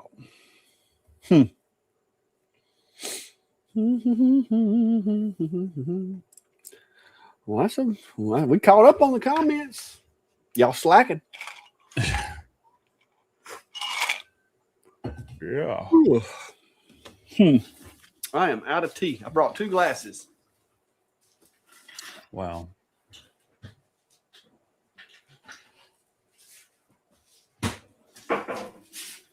I've been rehydrating. I don't know how many steps I did, but I bet I walked from the house to the shop 100 times today. Let me see how many steps I got. Brandy was giving me a hard time yesterday because she got more steps than I did. Let's see what I got. I didn't do too great today. 6,700, but not great, but it ain't bad.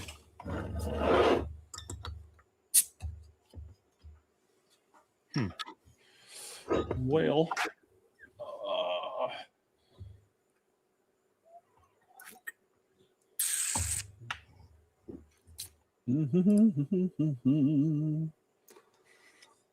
I don't see no more comments. We've been just getting awful quiet. Hour and a half in. They're gonna make me wheel a laser over here and start hooking up a rotary or something. Mm. Oh, I saw a comment pop up. Watch your video fixing your porch lights. Do you wear orange shirts 7 days a week or only on feminine days? Typically, like every day. Basically, yeah. I just wear these, like, because I'm always here. I'm always doing stuff.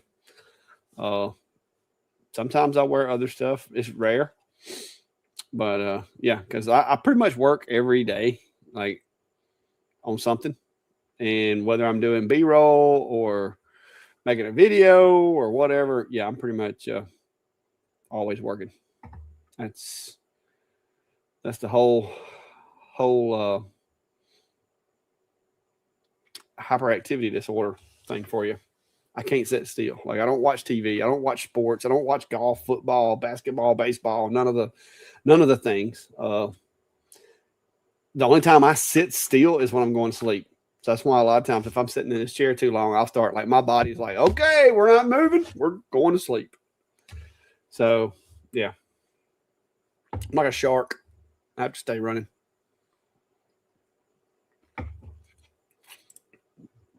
Oh, Rob, Clark, you need a swimming pool. No, I do not. That's like, might as well go ahead and take a couple $1,000s a month and just throw in a mud hole somewhere. I have had small pools before. Don't need a pool.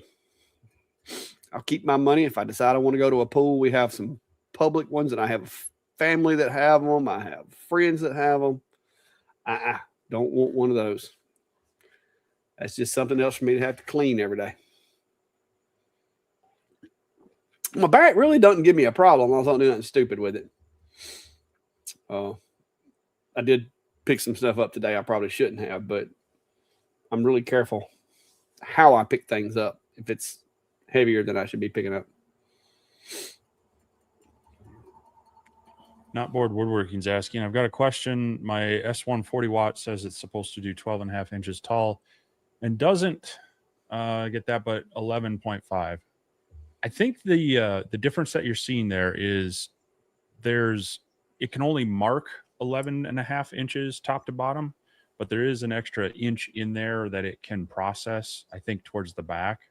But if you try to mark the area within the software, it errors out in that inch range. So there's some weird wiggle room there between their marking area and the actual working area of the laser. So you might want to experiment with that. Just draw a 12 to 12.5 inch item that peaks up into that area, and if it can't process there, it's definitely going to error out on you. But you'll find, I want to say it's in the back, but it may be in the front, that I think it's in the back, because you can bring that crosshair all the way up to that front lip, even over the honeycomb if that's what you're using. So I think it's an inch towards the back that isn't able to be marked, but you can still use for processing with the laser.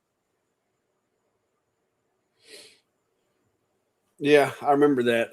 Like I said, it's been a while. I haven't used mine in a little bit. I don't often, and that's the thing, is that when people ask what size machine to get, usually it's as big as you can. But if you absolutely have to have a certain size working area, you probably want to look at a laser that has a little bit buffer area, or a CNC router that has buffer area, because, for example, for a CNC, you've got to hold down the material. You've got to have a little more area for those clamps. And if you're doing an engraving on a laser, it generally needs to move past the object or the engraving to do its deceleration and turnaround. So if you're maxing it out, you're going to struggle getting that engraving to work, if at all. But yeah, on that one, if you're needing to push it to the limits, I think you can get that inch out of the top. You just can't mark it.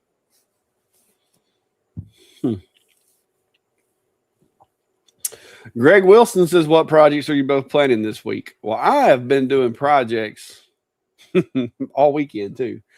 between the fixing the lights and all the other things. And like I said, me and Brandy have been doing painting, which she did the majority of she did the difficult painting. I did the roller painting because it's just, I'm not good with painting. Y'all know I don't like painting projects either.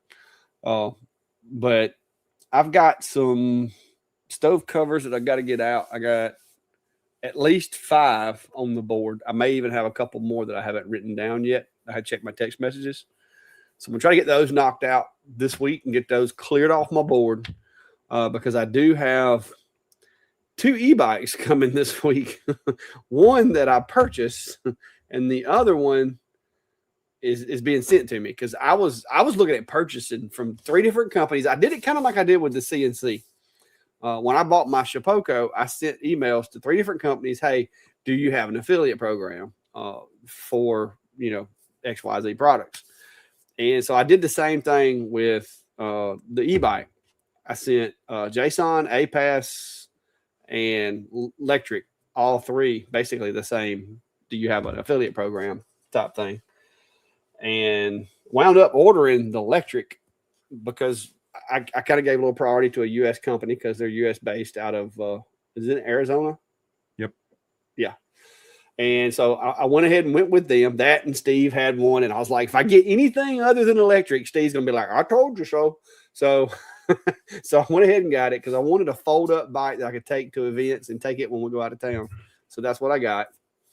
But then one of the companies, or actually both of the companies, Apis and JSON, both replied back, yes, we have an affiliate program. And we'd love to send you a bike. So I've got a JSON, I guess it's how you technically say it. But it's a full size. Like it don't fold up. Like it looks like a motorcycle almost. But it's off-road. It's got the big fat tires on it. 2000 watt capability, I think. Max peak wattage on the motor. So it's a big boy. It's coming, and my Electric is also supposed to be here this week if FedEx is telling me the truth. So I'm gonna be playing around with those. So there'll be some content on the other channel because I'm gonna use them like when we go to events and stuff. But the content as far as like talking about them and showing them and stuff like that, most of that's going to be on the other channel, kind of like with Steve and his outdoor channel. That kind of stuff doesn't. I mean, it doesn't really fit in the shop. I guess I could strap a Galvo laser to the back of it and call it a portable laser setup. Maybe that would make it work, but I think that's a little gimmicky. So we'll see. But yeah. Burn Carve Prince asking, when doing a V carve for a house number, is there a recommended depth using a 60-degree V bit? The ideal is to let it go as deep as it needs to fill out your text, because if anything shallower than that, you're going to need to use clearing passes. And if you do it with the V bit, it's not going to look very smooth. It's going to take a long time. Or you're going to have at least a bit change. And generally, still, you're going to have some detail work where the V-bits just don't make the smoothest, flat area. So if you can, you try to let it go as deep as it can. And that's why if you can use a wider degree for less detail, it's not going to have to go as deep. That being said, I've done a number of them where I try to go about a 1/4 inch deep. And if I have to, I'll swap out and use like sometimes a ball nose bit will give you enough flat without being quite as bad, or otherwise like an 1/8 inch for more just blocky, less detailed letters. But I try to let it just go as deep as it needs to do to fill out the letter. That way you don't have a flat depth area that needs to be smoothed out. Yeah, like I said, it depends on the font with me, because like some fonts, they're going to have like, especially if it's like a script, there are areas that it like literally you may not even be able to see the line. So there are times that I will actually set a flat depth for those, but it can make it take longer if you start doing that. So font goes a long way when it comes to that. The what is it? The engravers, MT fonts and stuff like that tend to do a easy job with it.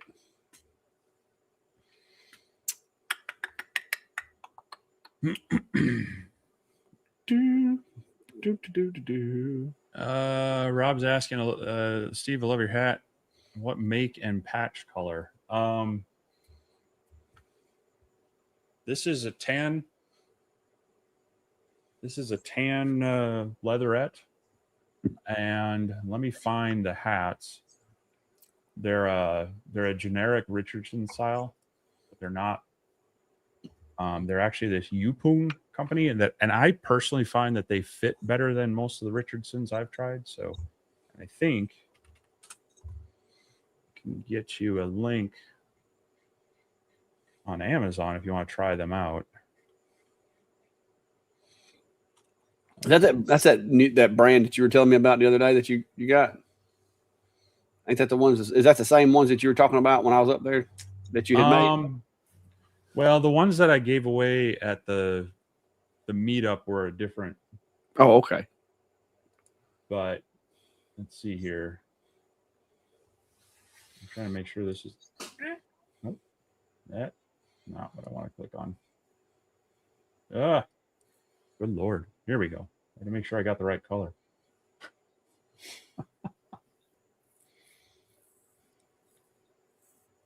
All right, so this is the hat,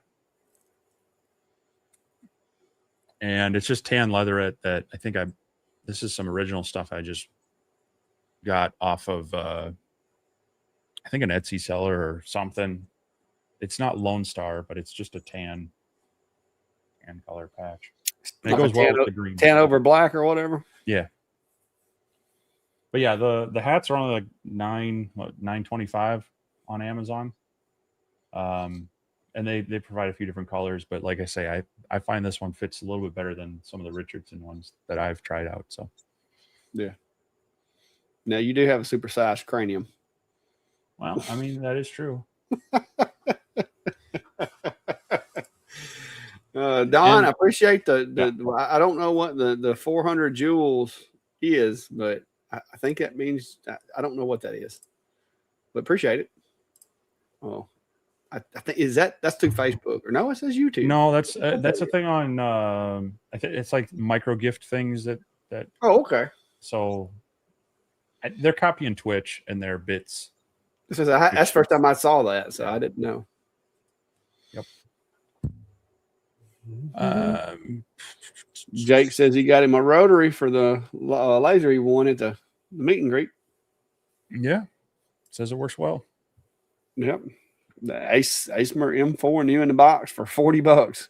He got a pretty good deal because he's got $40 in the whole setup at this point. So that's a good deal. Good deal.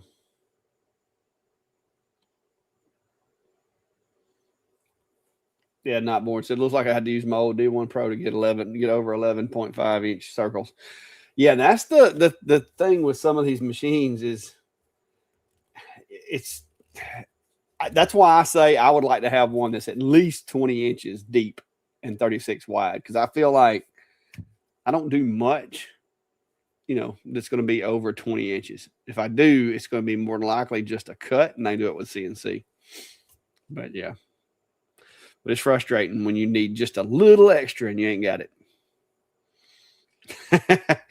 Well, Brian, he's smartened up. He ordered his air conditioner he got off of Amazon, so he's got an affiliate commission for it now. Well, yeah, and some of these tangential things, free is not always free. Mm-mm. The lasers make sense because we use them in our shop. It's they're easy to fit into the content, but yeah, some of these other things, I mean, and the list of things that come into our emails that people are wanting shown on these channels is ridiculous. The toilet seat or something the other day.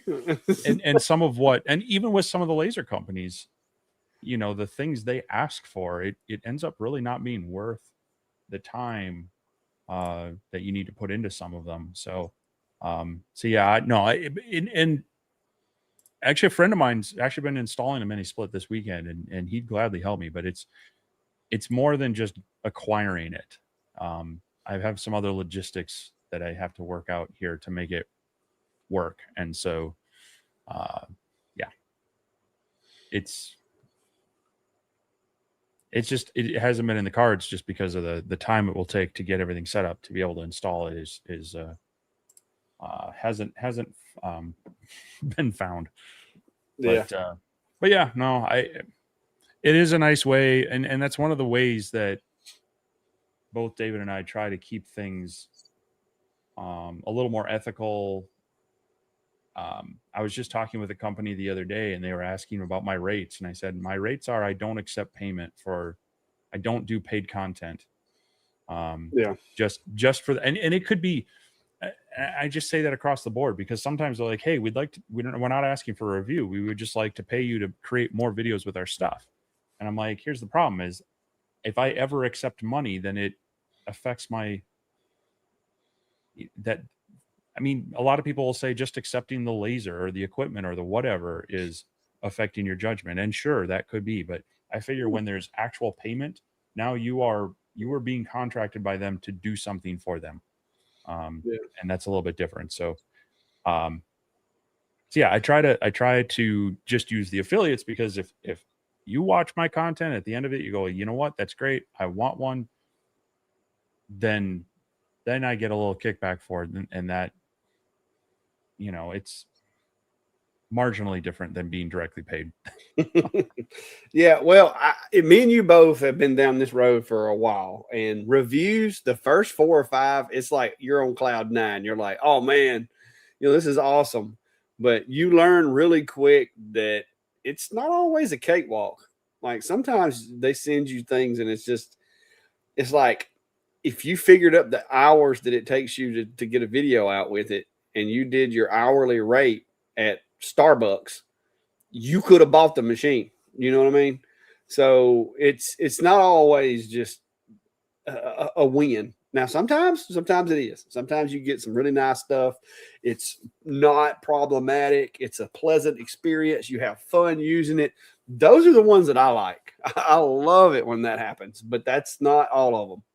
And especially when you first start out, you're gonna have to take some scraps in the beginning. Because me and Steve both, I can remember, what was it? The cloth laser enclosures, the just exhaust fans. We started out with very, very simple things, and then now, it's gotten a little crazy at times. But like Steve said, we probably turned down. I know my email I usually get during the week, not on the weekends, but during the week, like starting tonight, I'll probably get 5 or 6 emails tonight. Solicitations want me to do a video for something, whether it's random, what is it, Affiliately or that one that sends like 5 a day, Affiliately or whatever. There's several different promoter companies, but it ain't always fun.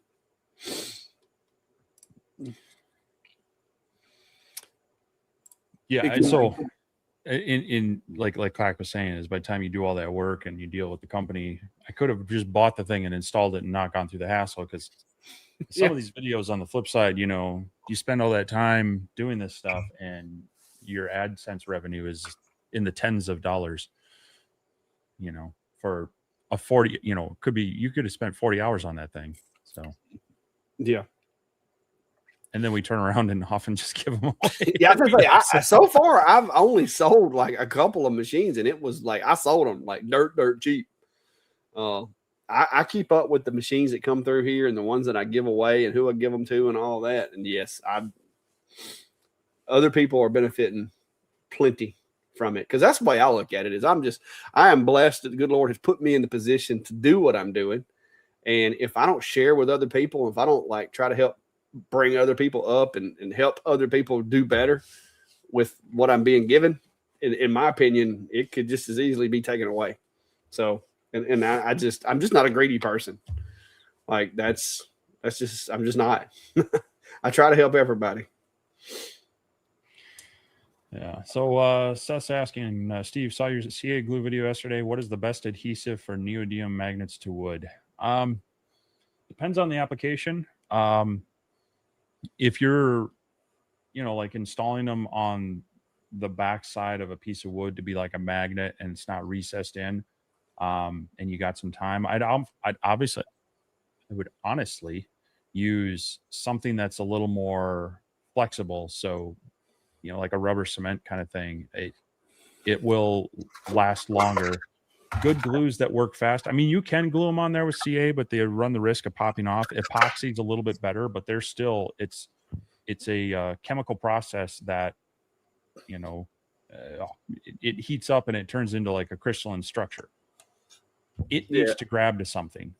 So if you need to glue them to something, it's best to, on the backside that's going to be connected to your wood or facing the wood, take a little scratch paper or even a razor blade and just rough up that side so it has like just something to grab onto.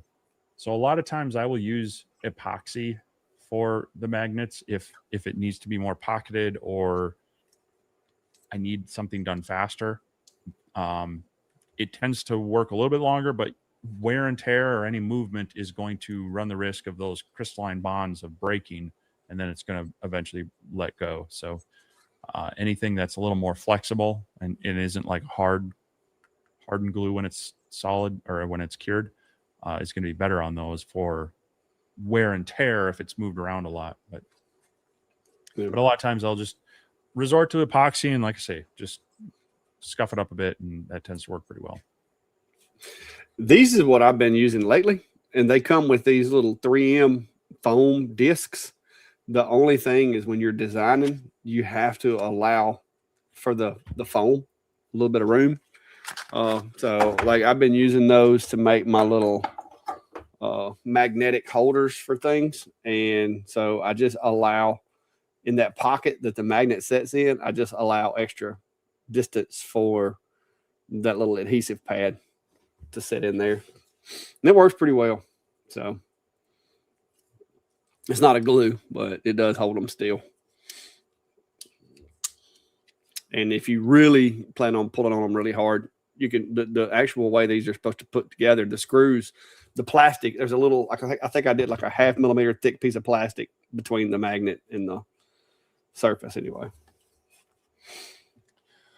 Laser Lab LLC says, I've always been a Richardson 1112 guy. Recently started getting the Yupung. Now that I'm doing more hats, Richardson has been hit or miss, plus they're plus or minus $3. Yeah, these are cheaper and I like the fit better. So I've used them quite a bit with some of the people that ask me. I mean, some of them really like the Richardson and a certain style, so we'll still do them. But yeah, it's been kind of hit or miss being able to get them because so many people are doing hats. Mark Patterson's asking, how do the leatherette patches attach? Most of these that I buy that I do them, they'll have the adhesive layer on the back, and then I have a hat press that I adhere them with. I think I put out a short video of putting together the Here, let me grab this link. I'd cut the patches with the Omtech, but then I used the hat press. Now this is just a super cheap Vevor hat press. I got it when they had a sale on it for like $70, and I'm like, at that price, it can be a little fickle. If you're doing a lot of these, definitely invest in a better hat press. But yeah, you having the press with the heat and platen, it just helps activate that adhesive a little bit better. So. Quilter 1962 says, I have an AP 1812 laser and need a rotary that will let me do tumblers with handles. Any suggestions? If you've got the AP, Roto Boss or Pyburn would probably be your best bet. You can tell them what your manufacturer of your laser is, and they can make sure that it's compatible. The Roto Boss one I really like, the chuck that they have.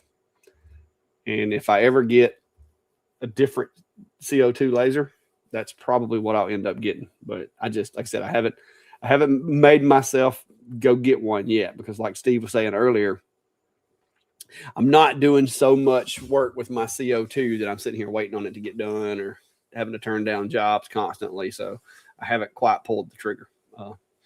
So right now I'm just kind of in a holding pattern on that. But the Roto Boss, was it called Talon, I think, in it? Yeah, they have a few, and they're going to be at the Next Level Maker event too. So yeah, the Talon's really tall, and it's got plenty of adjustments that you could do it with. And I'm guessing the AP, I'm guessing that's going to be the orange CO2 laser. And with that one, you should be able to have plenty of room for a taller rotary. Jack says he would review a number 2 pencil if they send it to him.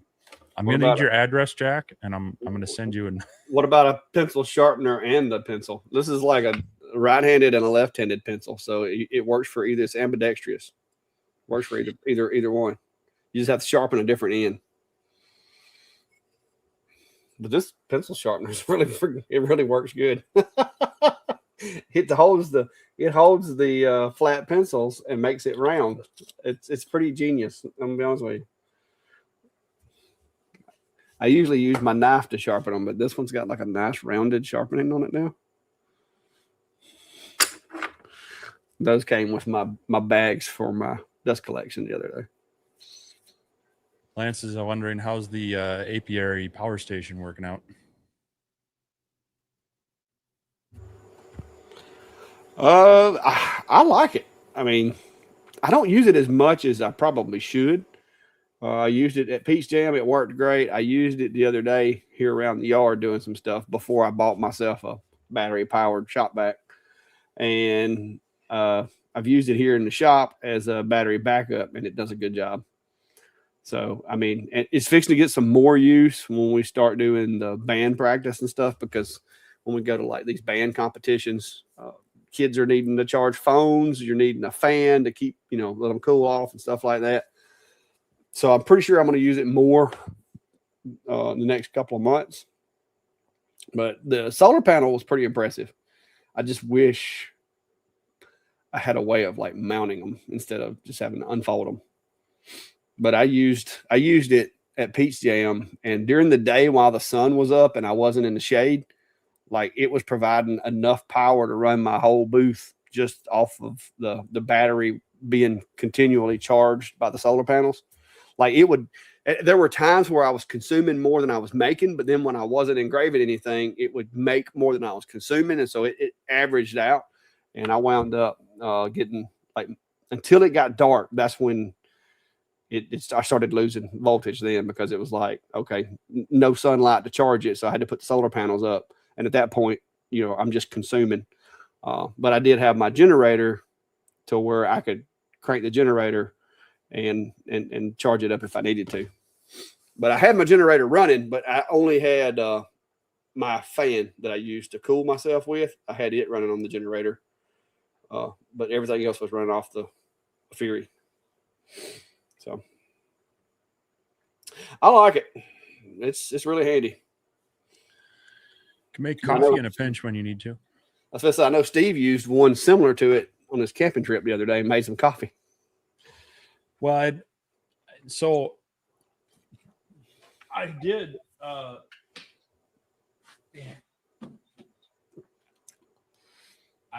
had loaded up some other stuff to have fun with if I had more time. Is that an F2 there, sir? What's that? Is that an F2 in that box? Yeah, that was the X2 F2 and some stuff. And so sometimes I like to bring that when we go places. Like we've stayed at some Airbnbs, or like some family friends of ours own a small group of cabins up on Lake Superior that called Gooseberry Cabins. I did a whole video of that a couple of years ago when we went up there, and I like to bring it with just to maybe create a gift for the host or whoever, so yeah, I was going to hopefully do some engraving with some stuff from Minneopa, but I just didn't get a chance. But those work well for that. Make a nice little portable setup, set it up on the picnic table or whatnot, and have a little fun at the campsite. But no, they are very handy. I've done road trips with the van, and I have a DC powered cooler, so it acts like basically like a miniature freezer. Much better than worrying about ice all the time. And so especially when I have two of these, I'll run it off of one. I'll switch it usually over to the car power when I'm driving, but when I'm parked anywhere, I'll just have it plugged into one of these, and then I can swap out the battery units, whichever one needs to be charged overnight. If I'm staying at a hotel or something, I'll bring that in with me and top it off. But very handy to have those for, especially if you're doing events, but even just for general life. I even had one situation where I have a electric pole saw for trimming trees, small branches of trees. Well, it's not battery operated, so you need to have a cord. Well, I had a tree that was I'm like, I do not want to string out 3 extension cords for this thing. So I brought the unit over there and just had a short extension cord and lopped off the things. And so, yeah, they're very handy to have. So, yeah. Yeah, it's nice. Like I said, I've got the Fury. I keep it like it's in my trailer at the moment, but typically I keep it charged up. I was using it as a battery backup for the Eufy, but when I went to do Peach Jam, I had to have it for Peach Jam, and so I wound up getting another, just a small battery backup for the Eufy that I'm using. And I had to go buy another one today because I moved my computer away from my network devices, so I had to get another one today. But yeah, the battery backups they're nice to have for traveling, but they also can be handy in the shop, making sure that if power goes out or flickers, you don't mess up an engrave or something. So it can kind of be dual purpose. If you don't have a need for it like all the time, you can actually put it to work in your craft room or your shop or whatever. So now he's asking about the flashing light with the logo. Is that a mirror? Yeah. Maui. I put a link down below, but yeah, that's a mirror right there that I did a long time ago. I dropped the link in the chat down there. It's one of my better videos I've ever done. I've been trying to recreate that one. It's gotten 195,000 views. So I don't know how it just worked out. I did that mirror. I actually engraved the mirror with the We Create. What was it? The first one, I think it was the. What was that thing? What was it called? We Create Vision, because it was at the time it was the first one, so it was just the Vision. But that's the machine I used to do that with. But yeah, that video is almost at 200,000 views, which is insane. But Maui's also asking, how do you cool your shops? There's a scorching. Well, I have a video out on what I've done recently. It's a little less invasive than a mini split, but I found it to be fairly effective because it's a dual duct portable air conditioner. And I've got it's about a 24 by 30 foot shop. Now mine is very well insulated, and that helps a ton to help keep it cool. But this unit has been doing well. Like I say earlier today, it was 83 degrees in here, 65% humidity. And over the course of the past 3-4 hours, I mean, it dropped it down to about 75 within 45 minutes. And now it's down to 70 over there and 73 over here. So, yeah. But you can check out that video, and it'll give you some ideas on maybe a less invasive way. But if you really have the time, money, and the investment to spend in your shop, a mini split is going to be the most efficient and give you probably the best cooling option out there. Yep. Ray Watts is saying, have either of you seen the rotary and riser from Alien Cell? I've saw some of the materials on it, and I know it exists.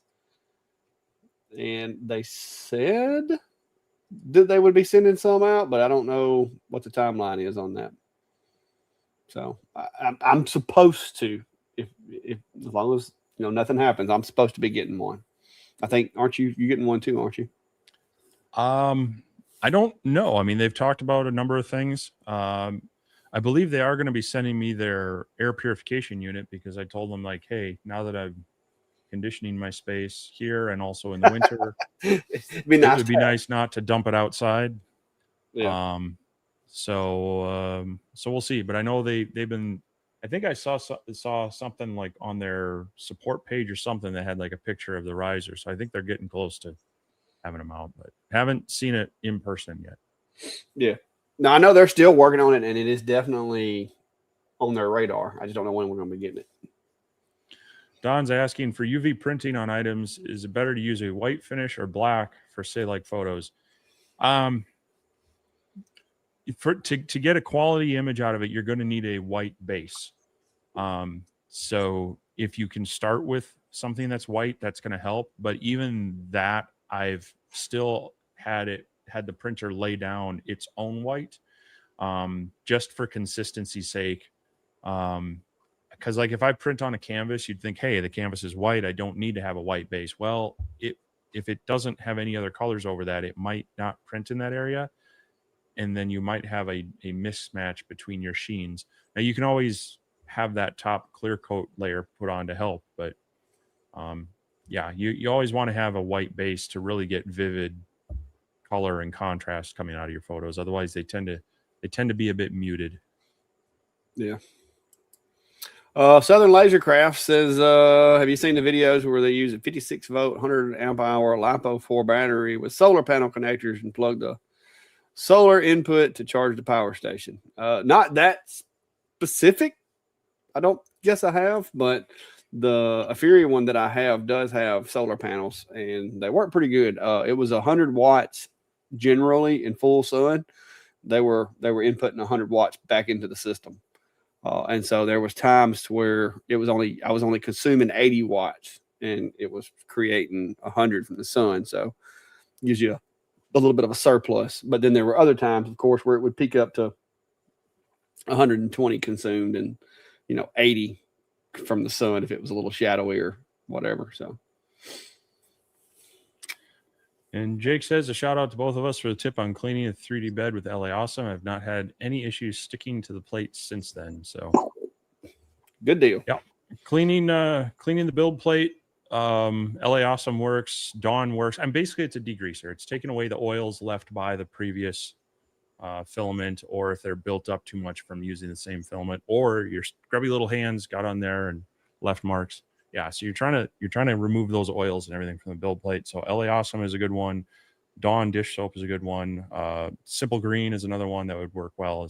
So glad that's working and helping you out with that. So nothing worse than failed prints from adhesion issues. So yeah, that's got, because when I had my printers in the house, I used to just take them to the sink and use some Dawn, just a drip of Dawn, and I just wipe it down really good with a clean, unused cloth and rinse them off with really hot water, and I was good. But now that I'm out here in the shop where I don't necessarily have a sink, I've went to a microfiber cloth and LA Awesome, and I haven't had any problems. Even with the Super Tax, it works good with them too. So cool. So if you don't have water, then LA Awesome is definitely an advantage when it comes to that. Rob Wilson said that video on that mirror was the first video he ever watched, and I hooked him. That's good. That's good. Yeah, that video was an anomaly. I haven't been able to recreate it since. That's the way it happens, though. You have that one video, and you're like, "What did I do? Let me try to redo it." And then you spend the next 10 years trying to redo it, and you can't. Yep. Jack said Dawn dish is the best. Yeah, it's good, but like I said, LA Awesome's got me because I haven't had any, and until I start having issues, that's my go-to. And I've been printing a lot lately and haven't had any issues. I just had to order. Matter of fact, where is my order from Bamboo? No, I got it in. Never mind. I forgot. I got to where I had to order filaments that aren't often. I forget. Yep. Well, we're about 2 hours, 10 minutes. Molly says so hot my Bigfoot shrunk. It already won't fit. Now, are you using the XL? Because there's reason I include two pieces. One's the standard, the other one's the XL. If you're using the standard and it don't fit, then you definitely need to pop that out of there and use the XL. But be careful, don't break it, because it's a tight fit once you snap it together. If it's not fitting some other direction, let me know, because I haven't had any problems with any of them fitting. So unless it's one that you printed. Now, if you printed it, then that's on you. But if it's one that I shipped, let me know if it's a physical product that I shipped you, if there is a problem. But there's an XL and a standard part in there. For some reason, X-Tool, when they first released the RA3, they made it this size, and then shortly thereafter, they made it 1 millimeter longer. Like when you set it in there from left to right. And so I had to create 2 different pieces for that, so that depending on which one you had, you can use the XL with either one. It's just going to have a little slop in it. But yeah, if you got the file, then you might want to check your printer. Randy's asking any issues with coatings or whatever on build plates if I use 99% IPA. I think the problem is that IPA breaks down the materials, but it doesn't necessarily like pick them up and wipe them away. So it's easier for there to be a residue kind of left. It also evaporates really quickly, so it'll kind of break it down, and as you're wiping away, it also evaporates. Whereas, a lot of the degreasers and such tend to break it down and grab it, and kind of hold on to it as it gets wiped off. So that's where we'll actually use a degreasing cleaner to do the job rather than the alcohol. Yeah, alcohol is really volatile. Like you just you don't get but a few seconds to clean with it, and it's gone. Yep. It's great for electronics.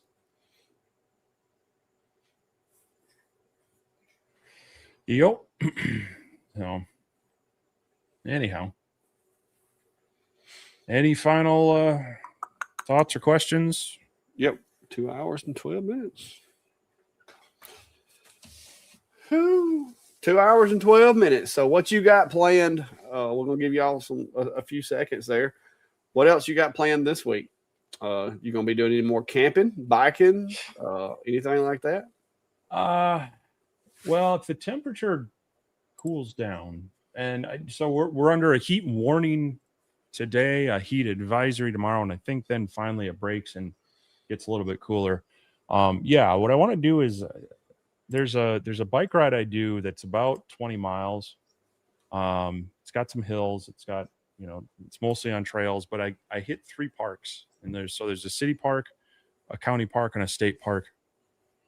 And so, yeah, I'd like to get out and do that. And maybe this time I'll get some video footage of it and talk a little bit more about why I like the e-bike and such. This fall, before it gets too cold, I actually want to try to do a bike camping trip. And so I need to kind of test the range of the bike and how I can maximize that. I do have an upgrade to do with it to add a secondary battery and such. So that's all for the second channel. But for this channel, like I say, I got to get that Sculpt Fun video done. I'm going to be trying to button up the dust collection on here so I can kind of get my first stuff with the Onefinity out. And I know I'm trying to get the rotary stuff done on these 2 as well. So definitely lots of shop time with some things like that coming up as well. How about you? Well, this week, like I said, I'm going to be trying to get my stove covers knocked out because I've got a couple of them that's been on the board for a little while because I got a little behind being out of pocket going to Minnesota for a week or almost a week. But I got that. And other than that, machine-wise in the shop, I don't have any reviews. Just kind of quiet as far as like jobs right now. I've had a few things people wanted me to do, but it was jobs that it wasn't something I could make money on. People sometimes, I don't know. They're like, hey, can you make this? I'm like, well, yeah, absolutely. And they're like, well, how much is it going to cost me? And I tell them, and they're like, oh, never mind. Yeah. Because, they don't realize the work that goes into it. They want to send you an AI image and expect you to be able to make it for like $20. And it's like, that's the design alone is going to cost you more than $20. Yeah. So right now I'm just kind of in a lull with that, trying to get caught up on all the stuff around the house. My daughter has been going to band camp. She's got band camp all week. And so that's one reason why I've kind of like throttled back, is because I'm having to leave in the middle of the day and drop her off and stuff. But I do have the e-bikes coming this week. Like I said, the one is one that I purchased with my own money. Like it's me. And so I'm going to be playing around with that one. But I've also got the one that when I was looking at buying one of their bikes, they ended up sending me a different one. So I'm gonna play with it. I'm gonna do a video for it because they're like, hey, this is all we want is just, you know, XYZ. And so I'm like, okay, that's easy enough. And so it's just gonna be a general, you know, hey, this is a new bike, this is what it does, and this is what I think about it type video. So I'm gonna be playing around with that. But I'm like you, I've been trying to do better health wise. If you've watched any of my videos lately, you've noticed that my side profile is a little thicker right here around my belt than what I would like for it to be. Everywhere else, I'm okay. So I've been trying to do better. I've done a little more dietary controls, and I'm going to try to do, I'm hoping, you know, getting out and riding the e-bike and stuff like that will help with that as well. Plus, like I said, I used to, like, we had police bikes, and I used to do the bicycle thing in the park with the police department and stuff like that. And I like riding. I used to do it for exercise. And I've always, you know, ran, because being in law enforcement and stuff like that, I've always ran and PT'd and so forth, so on. But my doctor has strongly recommended that I not run with my back issues that I've had. Not that I have a problem now, but it's kind of like a set of shocks on a car. You know, if you know your shocks are a little weak, don't go jumping ditches. So I don't want to blow out a shock. So one of the things that he has said is, you know, a bicycle or walking would be a better fit for me if I wanted to exercise. And so we're going to see, as long as I can handle it. And with the e-bike too, it gives me a little more freedom of, I don't have to worry about getting 4 miles out. And, you know, if my back does start bothering me or my knee or whatever, you know, I can use throttle and get back. You know, I'm not going to be stranded. So I think that's going to be kind of my view on it is, you know, helping fill the blanks. And so I can get my strength back in my legs, because since I can't run like I used to. So that's going to be my big focus with the bikes, is just, you know, the versatility and the exercise, and, you know, 50 something years old, trying to stay in decent shape. So we'll see how that goes. But yeah, that's about it. The nice thing about the e-bikes is that, at least the electric one, it really allows you to adjust. You know, it's got 7 gears to it for pedaling, but it also allows you to adjust the amount of assist. And so I often have it down in the lowest assist mode, so I'm still working. But when I get to a hill that, you know, maybe is a little more strenuous or whatnot, and I think I've mentioned before, you know, I hurt my left knee years ago, and as you get older, those things start coming back to bite you. And so you can kick that assist in. And the whole point there is that instead of me going out and in 3-4 miles in 20 minutes, I'm tired because I hit a hill or something like that, I can get it longer. I can get that hour and a half. And for me, it's the cardio, right? You know, it's keeping that heart rate up with a little bit of strength with, you know, doing the pedaling and such. I'm not out there just pegging the throttle and enjoying the ride. I'm trying to, like you say, it's low impact, get out and enjoy more. And well, you can start off with a higher level of assist, and then as you condition, then you back it down a little bit, and that's kind of, or vice versa. You start out with not a lot of assist, and you tire yourself out. You can still get your butt home. Yeah. So it like I said, I haven't got to use one, but I have consumed a lot of videos, like trying to make a decision. And like I said, but every time I was thinking about trying to get a different one, I kept thinking to myself, Steve's done told me which one he picked. And if I pick any other one and I have any kind of problem, I'm going to have to hear, I told you so. So I am going to have the electric one is going to be my carrying places for right now, because the other one's just too big. Like it's 100, I think it's 100 pounds, 97 pounds. The other one is.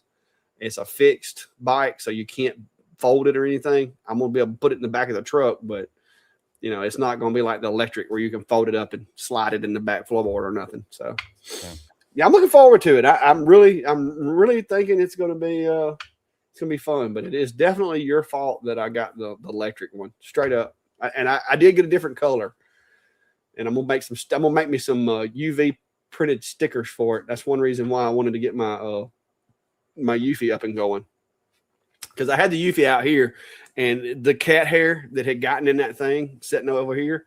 Oh my gosh, I'm so glad it's inside now. I blew it out with the air hose really good, and it is inside. And I did a test print earlier, and all is well. So we're good. But yeah, that's about it, guys. Stay tuned.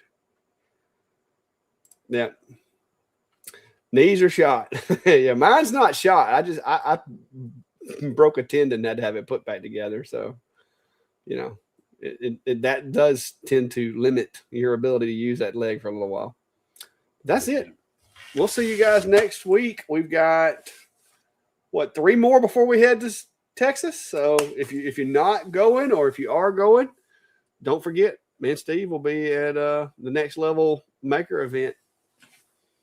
Is it before we go? It's 4. Huh. 2nd, 9th, 16th, 23rd. There's 5 Sundays in August.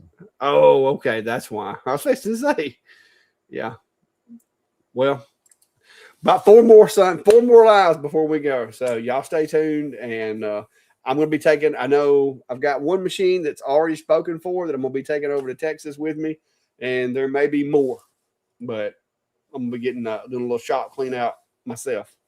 So other than that, y'all have a good one. Yeah, we'll see y'all. Stay cool. Or hot. Try to stay cool. Hey.